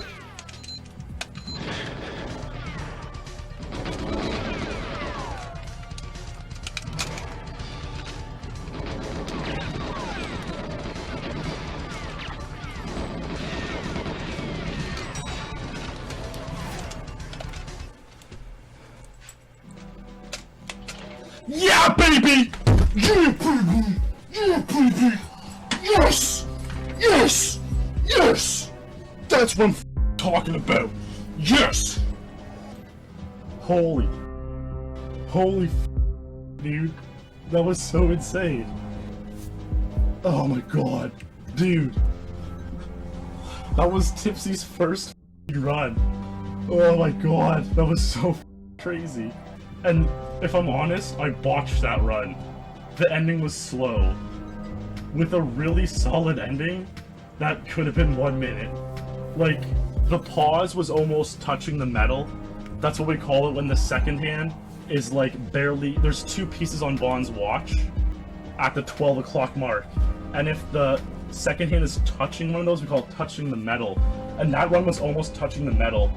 And when I had that pause, I'm like, this run totally can be 101, I better nail this ending. And I didn't nail it. And I'm like, that might be 102. I knew it was close. I knew it was really, really close. But I thought it might be 102, and when 101 came up, man, I'm pumped, dude. That only took 30 hours. That's, like, not bad at all for such a solid world record. The king of the silo is back, baby. The king of the silo is back. That's all I gotta say. Woo! Insane, insane. Yeah, I mean, and that's... When I started out, I was like, oh, the run's dedicated to Bull's Lead, and it was. It changed to Tipsy. Back then, we had this thing automatically set up where it, like, logged the donors and subs, and it would give them 15 minutes of runs dedicated to them, and then would tick over to the next one. And on this one, during this 101 run, it ticked over from Bulls to Tipsy, which is pretty crazy. Yeah, really insane. I mean, I think this video is still monetized on YouTube, even though there's tons of swearing in it. Which is like, I guess it just hasn't caught it yet. That's really funny. I'm gonna try to quickly find out if it's the case. But I mean, that era was a lot of fun. I know you guys are all like, oh, I wish you'd speedrun again. I wish you would this, that, and you know what? Like, I'd be lying if I said I didn't miss it as well. It was a good and a fun time. Yeah, dude, that video still has the green monetization. It's earned me less than 1 cent in the past month. It has 75 views in the past month. It earned me less than 1 cent, but it is still monetized. That's unbelievable given the vulgar language I reacted to my 101 with. So, yeah. Funny stuff. Is that the best time ever with 1.1 control style? It might be. It's hard to, it might be. Yeah, I mean, so few people have, like, good 1.1 runs that, it's... Like, you bringing that up makes me think it probably is. Silo Secret Agent 108 is probably better, actually. Yeah. Silo 108. And, yeah, Silo 00121. So it's my Silo times that are the best, yeah. But hey, that was a wonderful speedrun. Let's look at the rankings on the day after I'd gotten it. because that was a cool time. And that was a great time to stream. Like, not too long after that, I would get Surface 1102 and Streets, Secret Agent 154, and Bunker 1, 00102. But there's the Silo. Beautiful. 101, 109, 122. Really good stuff. Makes me reflect on younger days. You know? What's that saying I like? From Ocarina of Time. I think when you learn the Serenade of Water. Is that right? I want the one from Minuet of Forest. The flow of time is always cruel. Its speed seems different for each person, but no one can change it. A thing that doesn't change with time is a memory of younger days. That was, yeah, that's a good memory of younger days. That's for sure. Good times on stream, and you know what? You never know when you're gonna have more glory days. Could be right around the corner. Who knows, my friends? Who truly knows? It is a really good quote. The Ocarina of Time quotes are, like, actually amazing. They're really, really good. And look, I'm not going to say there's no plans for streaming. Who knows? But you know what a memory of younger days that doesn't change is as well? Is that, you know, people get good records and then, like, a few days later, Ace just comes and completely destroys them. And that's, sadly, exactly what happened here. 3 days later, Perfect Ace would play Silo Agent, and he would get this run. Getting stuck on any guards or anything. It was going well. I didn't get stuck on any guards or anything, and I come into the crate hall, and I start doing the crate hall perfectly, man. It was so fast, but I get side boosted in the crate hall, right? So anyways, I make it up to the stairs, and I get around. I then shoot the guards and I pause out. I get back boosted at the pause, and the pause was like almost touching the metal. And it was because I got side boosted in the crates, and I was like, what the f? So I got side boosted in the crates, back, and I got back to the pause, but I YOLO'd the ending and YOLO'd the satellite and everything, and I missed the elevator warp and I still got 102. That was Lockwood in Mumble talking to Ace. Pause. I got a side boost in the crates, missed the elevator warp, and I got a 102.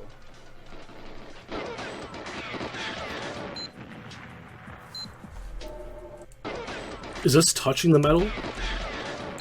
Oh, it's touching the metal. Look at this. Look, that's touching the metal.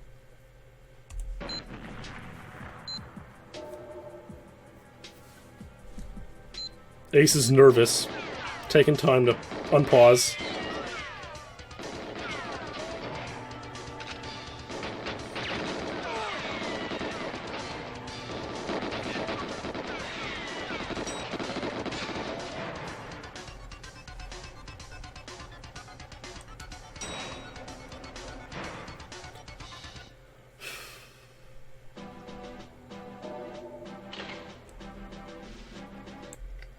Silo Agent 1 minute flat.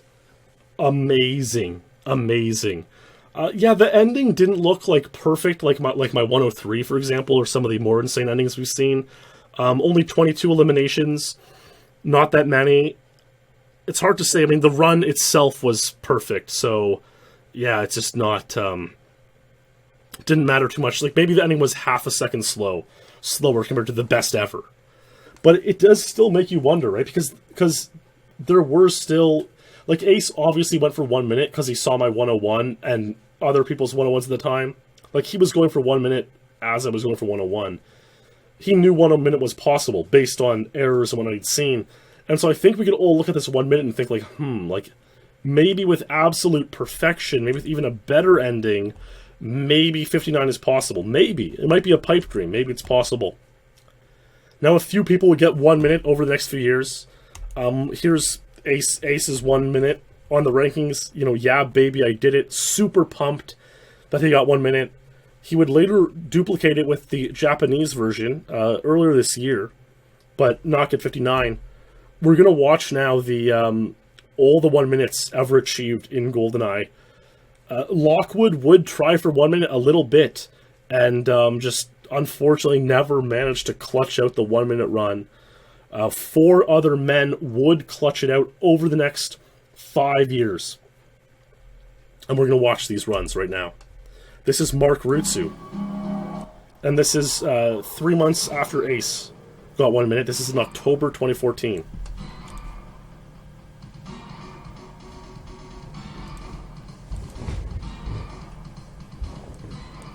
Well, Glover, we might have some fairly similar... We might have something that gives an homage to that. Or at least a reference to it. It may make its way into this lore. No, I don't mean every Mark Rützou dupe. I mean, I don't. Does anyone know how many dupes he got? I mean, this is, he's... That looked like a bit of a slow door there. Okay, now, carefully watch that. We'll go back and watch it again. He hesitated at the exit of that door, and then took the wide turn so that the door to the catwalk to the bridge was open. It's like you kind of slow yourself down for a fifth of a second, get the open door, and it saves more time than you've lost. And that's a very important strategy that Rützou decided was worth going for on the 1 minute and going ahead from there. Like low, mid, 101, it's not fast enough. Could have been 100 without that back boost. Wow, okay, I'll take it. 100. Apparently that was enough. Pretty insane crate area though. And like I think I walked through the door before that.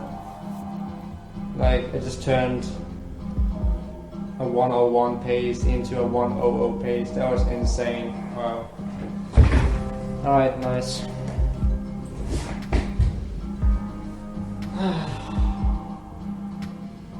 Surprised that was enough. Pretty surprised.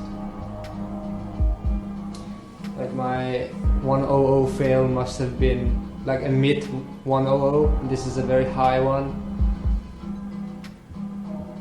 59 is definitely possible in theory, it's just really insane.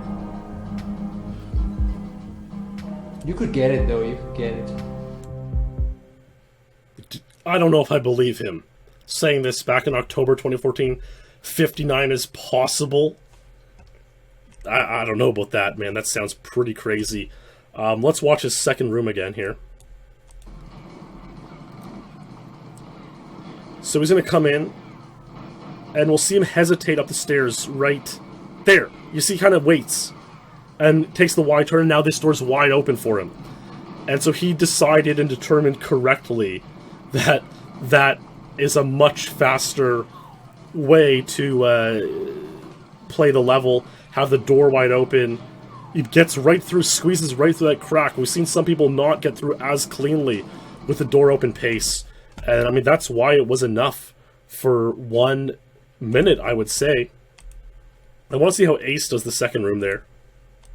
I got side boost in the crates, and I was like, what the I was too focused on Lockwood's speeches here. So Ace comes through. Ace doesn't hesitate. And he goes to open the door himself on 1 minute. And so it wasn't really like it was kind of seen like they're probably about the same time. But Mark was really committed to going for the door open strategy. And he would go for it ever since. Wait, before we move on with the 101s, the 1 minutes, rather, I gotta show this run by Trouble-Clef. Trouble-Clef was never a top-tier player. He was always a 70th ranked player, 80th ranked player. He had a couple good times. Probably none of them as good as this one. You can already see he spent 160 hours going for this time out of a 680-hour total career. So a quarter of his entire career of GoldenEye playing has been spent on this one level. And let's watch this one. I don't think I've ever watched it, I'll be honest. But apparently, focus on his heart rate. It's really going to shoot up. You see it says he's ranked 74th in points, and he's going for 102, which is, that's a pretty good time, 102. You know, that's like a 91 pointer time, I think, at the time. You know, remember, only Lockwood, Ace, Clemens, Mark, Luke, and myself have 101 or 1 minute. So 102 is really solid. Yeah, Troubleclef has been the proof moderator of the Elite, the GoldenEye rankings at least, for a while. Several years, and he does a remarkable job. It's a thankless job, he does a great job. A great service to the community, for sure. So let's watch this speedrun. Nice shots. Oh, really good movement there. Gets boosted through.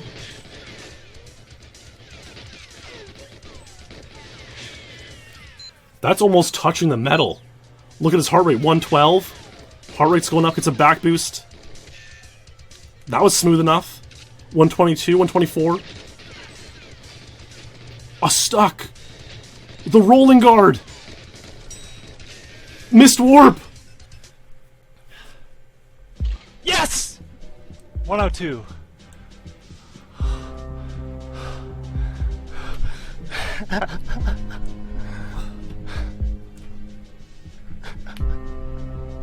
Oh my god, dude.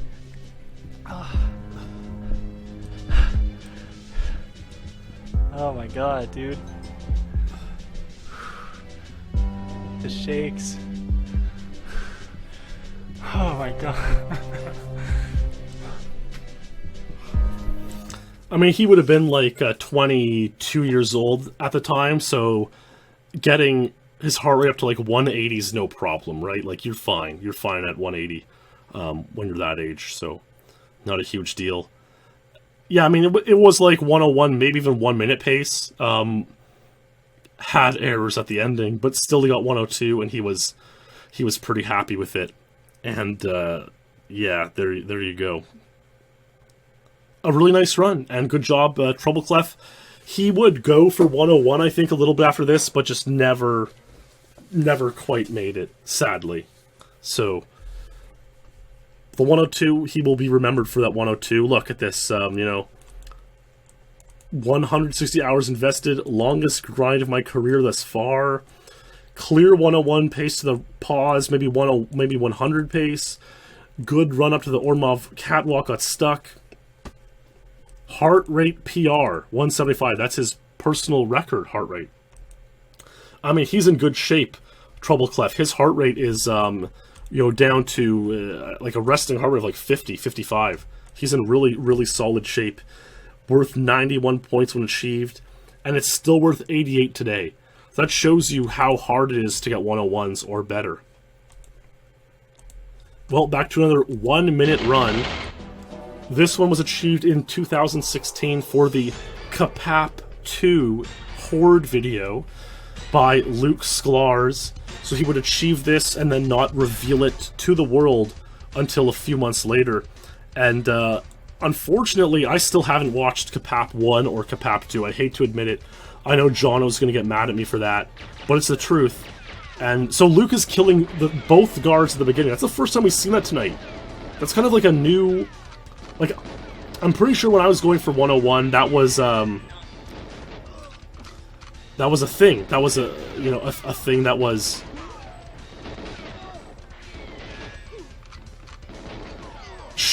I'm pretty sure that was a thing to kill both guards in the first area to lower leg. But, so he's the first run we've seen do that tonight. And, yeah, so the run was got a few months before he would reveal it. So I wonder if he felt tense at all. Like, he felt, you know, assuming Mark thinks 59 is possible. Was Luke worried that by the time he released the video to the public, 1 minute wasn't going to be the world record? Probably not, because the idea of 59 is so far-fetched. Who could possibly get 59? But, yeah, I mean, that's an interesting 1 minute run. I think the ending was super-duper good. Yeah, interesting 1 minute time. Because the pause wasn't even, like, touching the metal, you know? So he doesn't quite do the same hesitation as Mark. I don't think. We're gonna find out right here. Like, Mark has this catwalk bridge door down pat, you know? Yeah, so it wasn't open for Luke. Was not open for Luke. So that's pretty huge. And then when he paused, he was not touching the metal, as far as I can tell. It's like it's like, I'm surprised that was 1 minute, man. It's pretty close. That's a pretty good pause. Pretty solid pause. So there we go. Very nice run by Luke. And he certainly is a silo agent expert. That's for sure.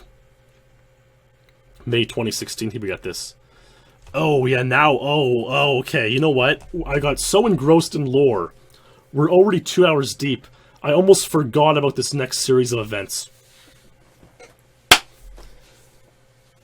So Luke, Mark, and Ace have 1 minute in 2016.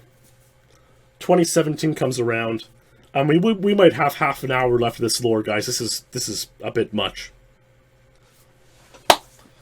2017 comes around. Well, what happens in 2017? In late 2017 particularly, but some really crazy things happen. Mark Rützou achieved this record on Silo Secret Agent, which I haven't even discussed in lore yet, because this happened after the Silo Secret Agent SpeedLore episode. But he achieved Silo Secret Agent 107, a new untied world record. It's still untied to this day, nearly 2 years later. He got this in November 2017. Well, for some strange reason, at the time Rützou got this record, all sorts of other things were going on. You know, I was going for Silo 00 Agent 121, I couldn't get it. Luke was going for Aztec Secret Agent 130, couldn't get it. David Clemens was going for Silo Agent 1 minute to tie Luke and to tie Ace and to tie Mark. And he couldn't get it. And we're going to watch a few clips of Clemens and these disasters that would befall him while going for Silo 1 minute. As an aside, you can see here his PB is 101. His goal is 99. And again, look, 2 years ago I would have made fun of people and, you know, but now I try to take a more friendly, reasonable approach to things. A poor fellow came into Clemens' chat and may not have understood the concept of speedrunning or time itself, which makes you wonder why he was so intrigued by what Clemens was doing. He saw that Clemens said, you know, my PB's 1 minute, I'm trying to be... my PB's 101, I'm trying to get 100, which is what you colloquially call 1 minute. You say, I'm going for 100, 100. And this poor fellow asked, is 99 possible? Look, everyone's different. Anyways, it became a big meme. You know, no hate on the guy, no ill will on the guy. It became a great, funny meme. Is 99 possible? I mean, look, not everyone knows how to read analog clocks. Not everyone understands how time works. Anyways, that's all there is about that. So Clemens pretending he was going for 99, and it's funny stuff. Let's watch some Clemens clips. This one's from November 9th, 2017.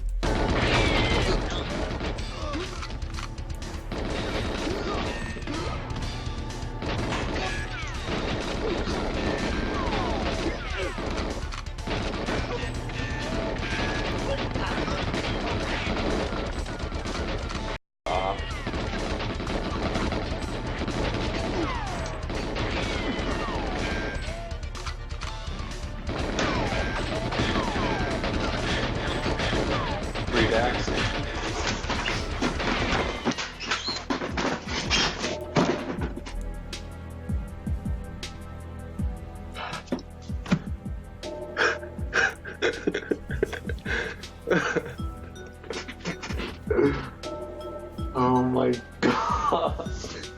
Dude. Why does this have to happen every time?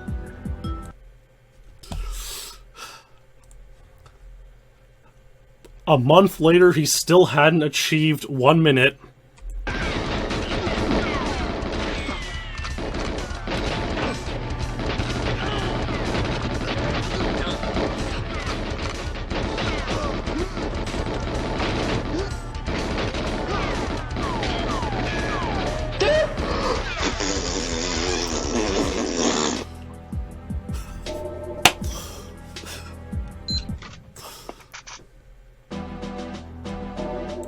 Didn't work out. I mean, the idea was that Mark had cursed us all. You know, Mark had used some dark magic he had learned from his years of studying the ultimate truth, and he had cursed the entire community, making us unable to get world records. All evidence points to that being reality. Here's Clemens again, December 12th.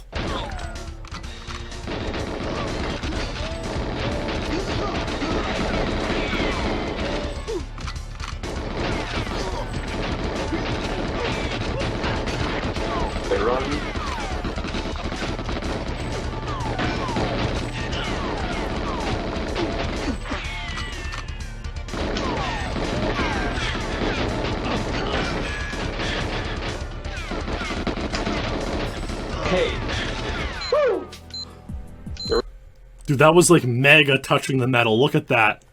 That's touching the metal. Here we go. This is it.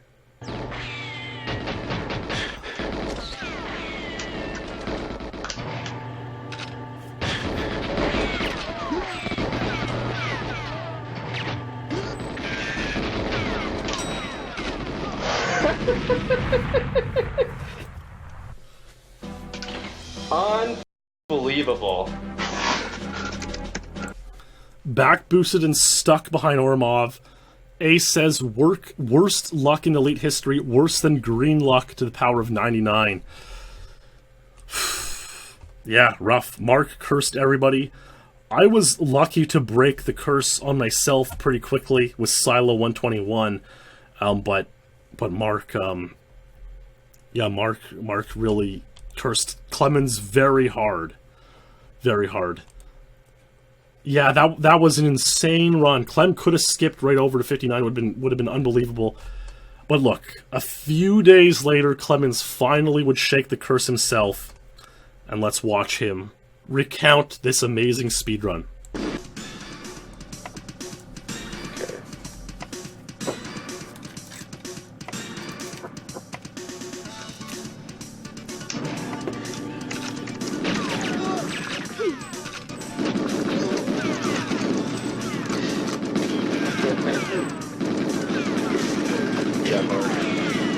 It was like almost 59 pace.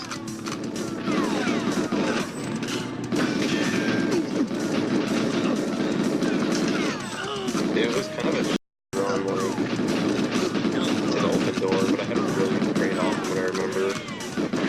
The start looked good.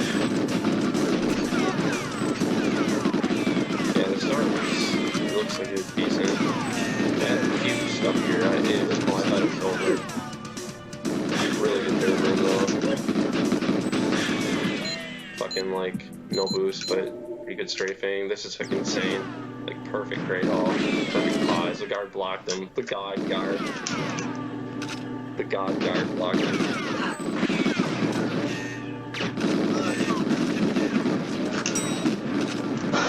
Ormond tried to cuff me, but I pushed through it. Barely got that lift for him. I knew I had it in that run though. I knew that had to be it. The pause.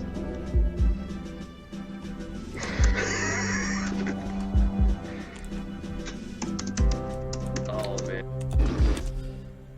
You know, one thing you'll notice is there was a really big stuck in here. I think it was before the third room or after the third room. Yeah, right there. It doesn't really matter because that door is still like opening. So it's like, it looks like the stuck should have cost a second, but like it didn't, because if he got to that door a full second faster, he wouldn't have been able to go through it yet. So that's kind of the thing with Silo, is like sometimes huge stucks don't matter all that much if you still hit the cycle that you have to hit, which is pretty cool in some ways. Dan Swiss Parker, a few months later, would join the crew with his own 1 minute. This is June 2018. He's playing... Now look, this is the first time we've seen this cutscene, because this is on Japanese cartridge. The English cartridge, you only get one cutscene. On the Japanese cartridge, you get a whole bunch of different cutscenes, and that's one of them. Swiss took 20 minutes to get 1 minute? Yeah, it's believable. Swiss is a pretty skilled player. And it's even harder on Japanese. You saw how many guards that were just there in that hall? There's 2 additional guards on Japanese. So why he chose... And he's opening the door himself. Mark Rützou does not approve of that strategy.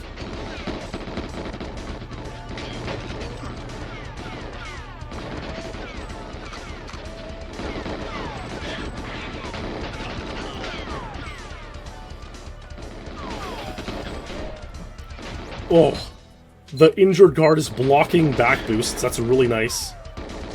Snap pick. Oh my god, he almost got cut on the scientist.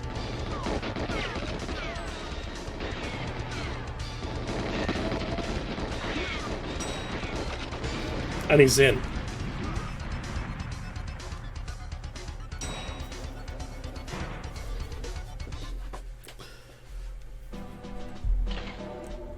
Silo Agent 1 minute by Dan Swiss Parker. He had just started and Jazz was the only person viewing the stream. That's believable. Let's take a look at past rankings. We'll find one and we'll flip to, I guess this time 2018, right? Yep, so there's the rankings of Silo at the time. Ace, Mark, Luke, Clemens, and Swiss. And now, at this time, Clemens got the 1 minute. You know, Luke had finally gotten his Aztec secret agent time. I got Silo Double Agent 121. It was as if we had thrown the curse back on Mark Rützou. Ever since Rützou got the 107 Silo secret agent, he had been going for Silo Agent 59 to get the untied record and maybe get the untied sweep. But it was like, he thought he could do it. I mean, we've seen a lot of runs with 59 potential. Have we not? I think we have. But nothing ended up coming through for him. I have about 5 clips of Mark Rützou lined up. This one's called Mark Effing Dies, Silo 59 Choke, Volume Warning. This was done on December 8th, 2017. This is even before Clem got 1 minute. Let's watch this clip. Again, volume warning.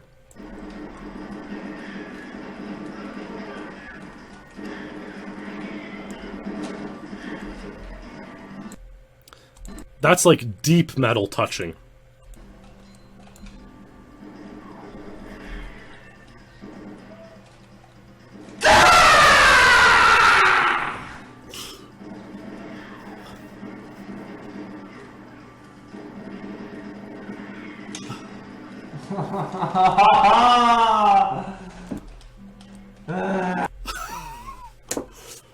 And it was still a 101, it wasn't like that insane, you know.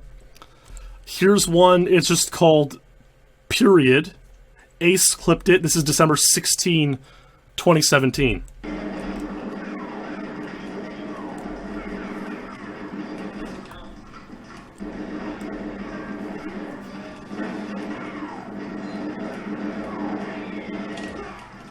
See that little hesitation? Gets the door open. Man, maybe I should go for 1 minute with this strat.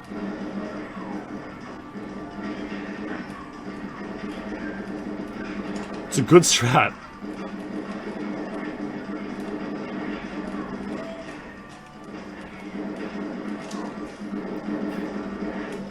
Insane metal touching, really good run.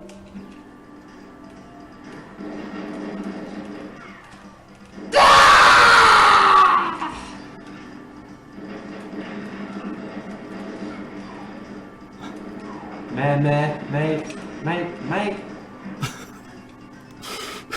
So,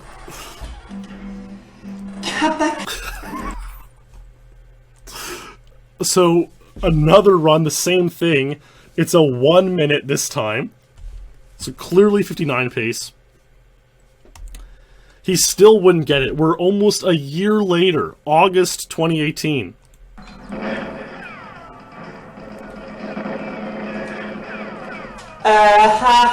Very, very nice joke. Okay, we get it. We get it. We get it. You make your point. You make a point. Oh my god, dude. This getting trolled again and again and again and again. Dude, do you guys agree? Hasn't this game made its point already? One of the funniest things with this Mark stream layout is that he's using this, like, defunct logo of TheElite.net. You know, I don't want to get too far into an aside here, but years ago, when we came up with the new logo for TheElite.net, Clark, the owner, sent out, like, to like a challenge site, like a Fiverr type of site. And it was like, everyone submitted all these random new logos, and the winner would get like $50, the one we selected, and they were all terrible. And someone from the community designed a much better logo that we ended up using. And this was like one of the submissions, and Mark decides to use this on his stream for like nobody knows why. It's just Mark Rützou for you. Okay, a month after that, let's see what happened to Mark here.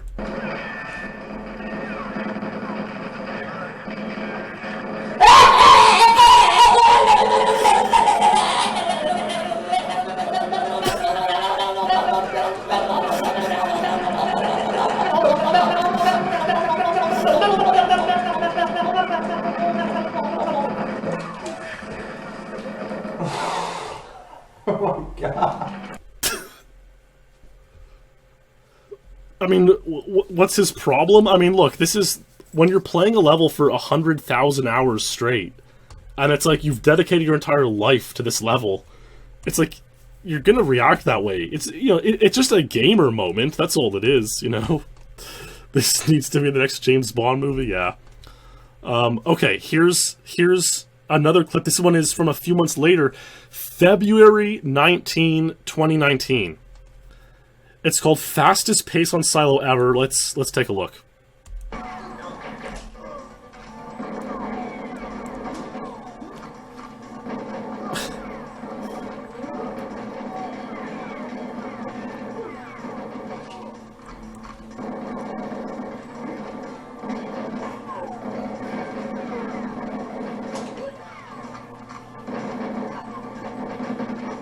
This one is insane. This one is oh my god.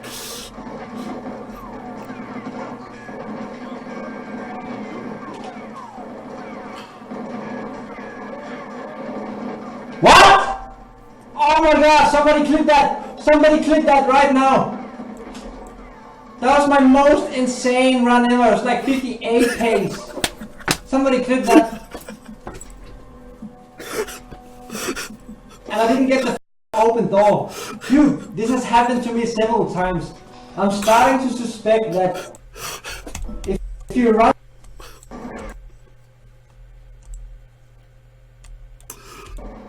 What? Oh my god, somebody click that! Somebody click that right now! That was my most insane run ever. It was like 58 pace.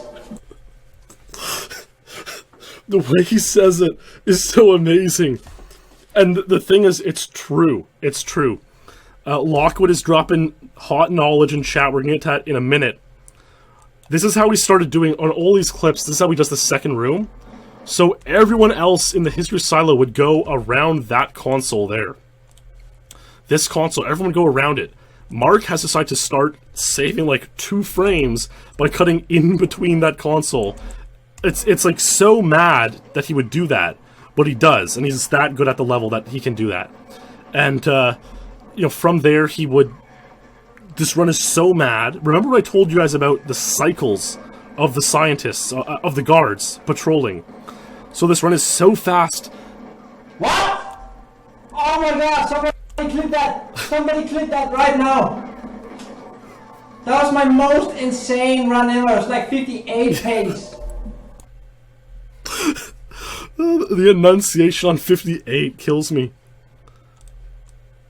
Yeah, so the guard who normally would be opening that door is now even closer to you because you're so much faster that he's now in the room with this guard and not opening the door. Now Lockwood says that if Mark shot later, it might have worked. I don't know if it would have on this run, man. I don't know if it would have. He's like, I guess he could have shot a little bit later, but then he's already through and the door's barely opening. So it almost becomes an oxymoron. It's like if you're 58 pace, the door then becomes closed. And so you have to like react to it, you have to open it yourself, and it may work out in such a way that on 58 pace runs, the door not being open will make it 59 or a minute. And so like 58 might not be possible. It might require a even faster cycle, where you're like 56 cycle to make it 58. It might be. But Clemens is saying that he might be looking too far to the right. That's possible. And anyways, Mark here is saying that it has happened. He's suspecting this or that. And I didn't get the open door. Dude, this has happened to me several times. I'm starting to suspect that if you run... So I imagine he would say, like, I'm starting to suspect that if your run is so fast, he's warped, he's through the door and you're on a faster cycle. I mean, Clement and Lockwood and Troubleclef, who are all accomplished silo players in their own right, are saying that, he looked, too far to the right side and he shot too early. These might be the case. I think I like to believe that it's 58 pace. It's 58 pace and the run was that insanely cooked. Maybe it's a little bit of both. Now, I think before we get into the last couple things to show here, I have to at least gloss over Mark Rützou as a member of the elite. A lot of people like him. He is a likable guy. He's had his, we'll say, gamer moments. And who hasn't, right? I mean, not everyone has, but a lot of people have. Especially when you grow up online and you go through your highs and your lows on the internet. Many people know of Mark's obsession with the truth contest back in the day, posting all sorts of hilarious things on the forum, and people know of his dishwashing skills or lack thereof, and he went over a month without washing dishes when grinding for Train Secret Agent 123, which we'll probably focus on in a SpeedLore sometime this year or next year. And, one time he went and made 300 YouTube alt accounts to downvote Luke's videos. He's had his lows. But, I certainly have been in the mood lately to be more forgiving, and caring and loving. And I think a lot of people have as well. But what happened next didn't help. In mid-June of this year, Mark Rützou posted this. 46 seconds of an end screen showing Silo Agent 59. He claimed he did not record the run. He told Clemens he was playing Perfect Dark, and he decided, I'm going to play 5 minutes of Silo, and forgot to record. And he got Silo Agent 59 off stream. Or unrecorded, and no video proof to show it. A guy on the forums, Stone Cold Hard, posted asking, it's been a day since Silo 59 happened. Was it fake? One person voted yes. 26 voted no. Everyone believed he got 59. Only Stone Cold Hard himself, I don't even know who this guy is, said it might have been a fake, and all sorts of speculation as to what happened. Ace here has theories, he didn't get 59, he posted to stir drama. He did get an instructor to record. This happens a few times in history. He got 59. He's hoarding the video until he gets unbanned from Twitch. Oh, I forgot that. He had been banned from Twitch for 30 days. He got 59. He's producing an insane video. He was supposed to hoard it for Kapap 4. He forgot to. He can't upload the video. A rogue gamma ray struck his hard drive. It was part of a curse. He has been he's been unable to upload the video. His experiments with the ultimate truth created a dark time warp where the video of his 59 was accidentally transported onto a flash drive which went missing on this flight. I believe I had a slightly alternate version of the theory in my video covering this topic, where he went back in time and it was burnt down in the Library of Alexandria. Look, nobody knows what happened. And he put on the rankings. Any untied record gets 48 hours to be on the rankings and be proven. He couldn't prove it after 48 hours. It was removed. And this is like the most Mark Rützou thing that could possibly happen. This whole saga is the most Mark Rützou thing to... It's like almost defines him. Well, on July the 1st, 2019... Mark Rützou achieved a speedrun which perhaps redeemed every single thing he's ever done in his life. People talk about... I remember people talking about, when Justin Bieber released Sorry. It almost redeemed his entire career to that point, Sometimes you can do it if something is that great, that truly remarkable. On the weekend of July 1st, Mark Rützou was hanging out with fellow gamer Tim Tams. Some may remember he got Cradle Agent 33 untied. Amazing run. So you have two great GoldenEye speedrunners hanging out. Mark is playing Silo Agent, trying to duplicate 59. And this is the most historic run maybe in GoldenEye history. This may be right up there with Streets 112 and the best of them. I think it is. I don't think you could say it isn't. Let's watch what took place on July 1st, 2019.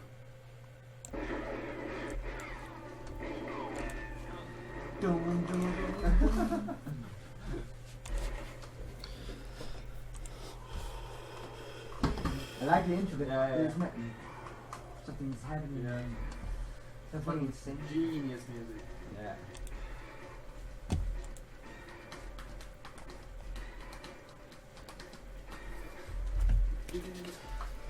Perfect until the Nice shots.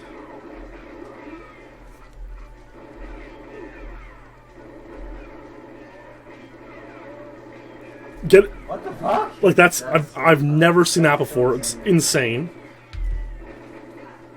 Squeezes through the console there. The small hesitation. Doesn't get stuck. The door's perfectly open. Gets through perfectly.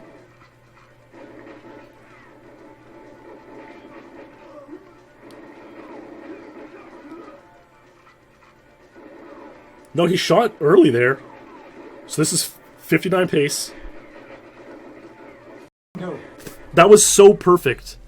Like, of all the ways we've seen this sequence go, it's like he ducks in behind this guard, and so he's ahead of every single guard, and he's injured the one guard in front of him who could possibly back boost him, and he's injured his leg that takes a long time to recover. He's in the ideal situation where he can only get forward boosts. And let's see where the watch is. I mean, this is deep metal. This is the deepest metal we've seen. Look how deep that it's inside the metal. It's like the legendary fully inside the metal pause. Let's watch this play out.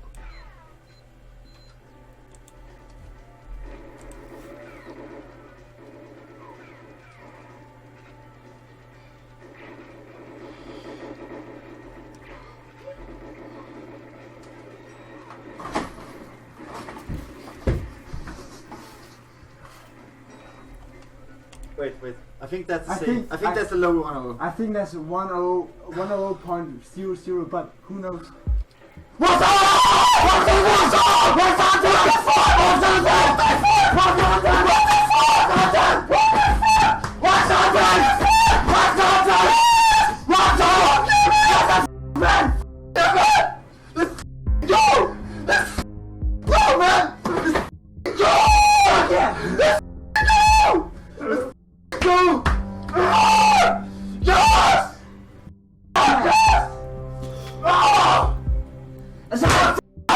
Sorry. I crushed it. Timmy's base. I do it.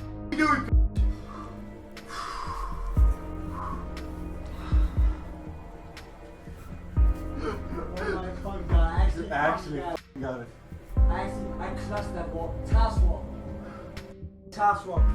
Touched it. Got it. Yeah, I mean, it's absolutely insane. I mean, think about this record. Like, Luke said, the champion of the game. So that 101 was the hardest he had ever grinded for a PB or world record. Clemens spent a month going for 100 and, like, he struggled hard to get it. Mark took 2 years to get this time, to get it untaped, and then had to get it again. It's like this. The story of this is so unbelievable. There may be no SpeedLore that has as good of a conclusion as this one. Yeah, I mean, this run is just like absolutely perfect. There's pretty much nothing you can say about it. Okay, we got Irie's reaction queued up. I'll check that in a second. Like, that warp through that door is so unbelievable. It's like incomprehensible. I've never seen a warp quite like that through the door. I mean, I know you can squeeze through without even opening it sometimes. It's like a really perfect, pixel perfect warp. But on a run, you never see him pop through like that. And I mean, it is kind of curious though, based on what Lockwood and Clem told me. Like, he shot just as early there. I guess he looked up, which helped the guard not warp through. And, like, that hallway's just so perfect. It's unbelievable. The ending, I mean, so the ending's pretty much perfect. Just watch the ending. But we're going to remember a really insane run with a great ending we saw earlier tonight. We're going to compare the two in a second here. Unbelievable, though. And their reaction is so good.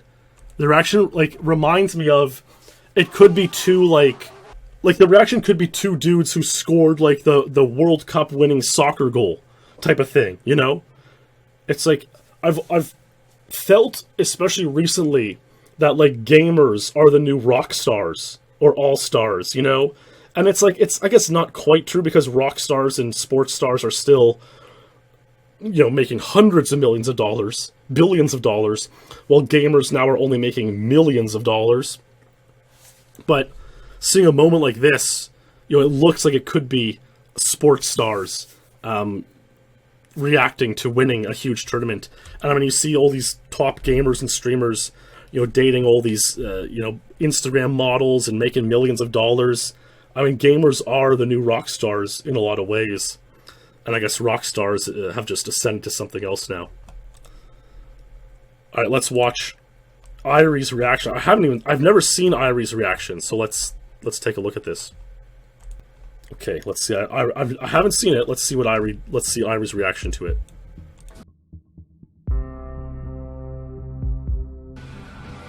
Oh my god! Oh my god! Holy shit! Did Mark just get 59? What the?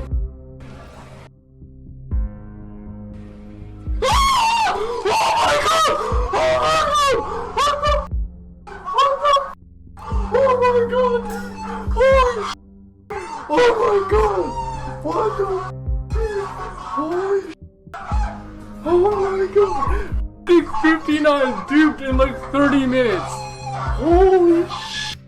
Oh my. Yeah, I mean, it kind of hit me there. My first reaction to the way Irie jumped up is like, reminded me of like when you watch, you know, the Filipino or Thai guys react to like winning the when their miss country wins the beauty contest, and they, you see those meme reactions, right? That was my first thought.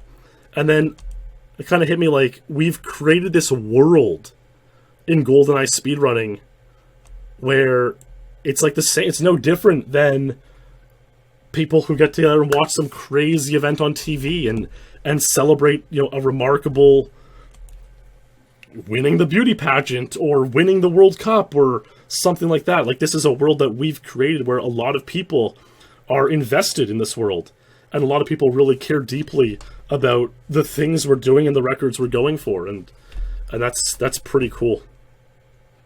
That's pretty cool. And there's the Silo Agent 59 on the rankings. I mean, it looks insane. Players' comments, legend. It's all there is to it. And here's the current rankings today. Mark 59, Ace, Luke, Clem, Swiss 1 minute, Lockwood, me, Lotus, Green 101, Boss still with 102, Carl 102, Trouble 102, bunch of guys with 102, Timmy Johansson 102. So Timmy knows how to play Silo. Whole bunch of guys 103 and lower. This level's always been the bane of Ilu's existence. Ilu is a fan favorite during SpeedLore, but he's always... This has, like... Everyone has their bad levels, and this is Ilu's bad level. Oh, 59... Yeah, 59 was done on Timmy's card. I want to show that. Yeah, so... This is what Mark said about the reaction. Because, I wasn't exactly sure how it all went down when I made a video discussing it in Speed News. Mark says, just to clear one thing up, the entire gameplay session was never streamed. This is what happened. We were recording 59 attempts with webcam but didn't stream. We then decided to stream some live Silo Agent pretending to play for 59. In the middle of the stream, we played the recording of 59. So, it's like they started playing 20-30 minutes, let people roll into chat, then they flipped the stream, flipped to their recorded capture of him getting 59. So the reaction is the live reaction to the 59. They just showed it on stream a little while later. And everyone reacted in unison with him. It was unbelievable. Unbelievable stuff. Yeah, I mean, I know people were joking that I left out Dan 52 when I mentioned the most insane GoldenEye moments. Streets 112, Dan 52, Silo 59. I mean, it's like, it's kind of like hitting me all the stuff that the stories that we've told thus far, and maybe the stories that are yet to be told. Yeah, so this one was a dupe of this one was a second 59. He got 59, unrecorded. Then he went to Timmy's house. He got 59, recorded with webcam and legit reaction. Then they said, okay, how are we going to reveal this to the world? They started stream, he played a little bit, then flipped the stream over to his recorded, duped 59. And there you go. Now the one thing I want to show, it's kind of troll, but, and a lot of people, I sometimes see people say like, oh, Goose kind of toots his own horn a lot during SpeedLore. That may be true. But, I have a bit of history on Silo Agent. I always knew the ending of my 103 was like one of the most insane things ever. And 103 is obviously 4 seconds slower than 59, so this run certainly isn't as good all round, nowhere near. But the ending of my 103, I want to see how it stacked up to Mark's 103. So here's a pause. The pause I'm a little bit in earlier, but I've synced them, a frame or two earlier. But where I've synced them is right here, at the warp to Ormov. So let's check this out. Obviously, Mark's run is the run that's visibly Mark's run, and the bottom right corner is my 103.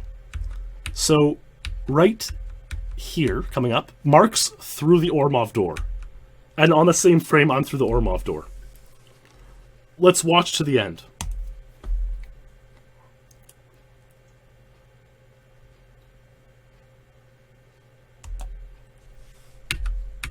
See, I'm in the lift about 2 frames before Mark. So what's remarkable here is, like, not only is the 103 an insane ending, which is cool to think that this run from 07 has, like, the best ending on Silo ever.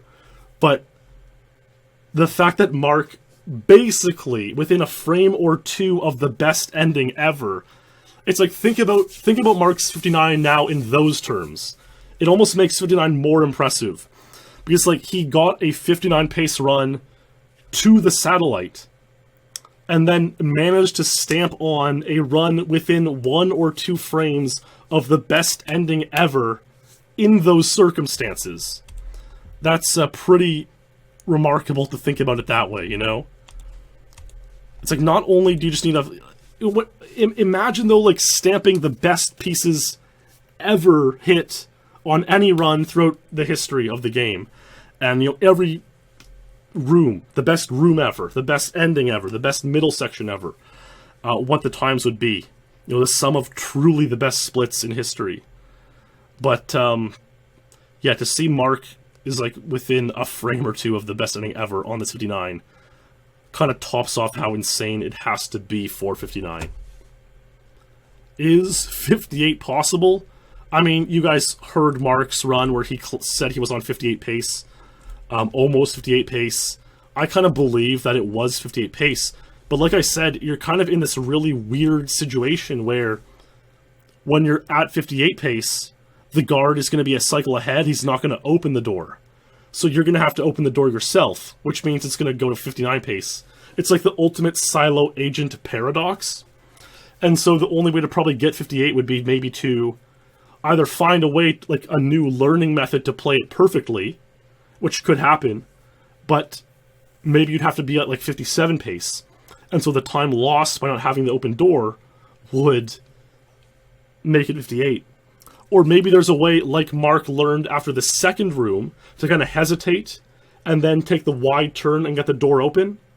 Maybe there'd be an equivalent thing to do on the door before the silver crate guards. So who knows, you know, maybe 58's possible someday down the line, 5, 10, 25 years, maybe. But there really has been no SpeedLore episode that feels as complete and final as this one. It feels like we've had the perfect climax, and that Rützou has redeemed everything, every, you know, misdeed or bad time or gamer moment in the community. It feels like it all doesn't matter because this run makes up for it all. As crazy as it might sound, I think almost everyone would agree with me who's been there to witness it all. There you go. Mark Rützou, Silo Agent 59, Rützou's redemption. May be unmatchable. Who knows? Maybe, like, there's a lot of guys who have wanted 59.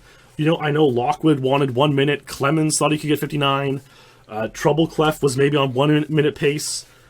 You know, records are meant to be broken and matched, but I think this one's going to take a while for that, for anyone to come in there. The circumstances surrounding Mark's 59 are just so unbelievable, and I hope that you've been able to hear the story and enjoy the story about everything that makes that run what it is, and why it's the craziest thing maybe in GoldenEye history, or certainly up there at the very top with the other craziest moments. I gotta give a huge thanks to my SpeedLore legends for supporting me on Patreon. Thank you all very, very much. Your support is amazing, as it is with everybody on Patreon. I mean, this list keeps on growing every month. I have to add new names to this list, and it's the text is going to get smaller and smaller. So much love.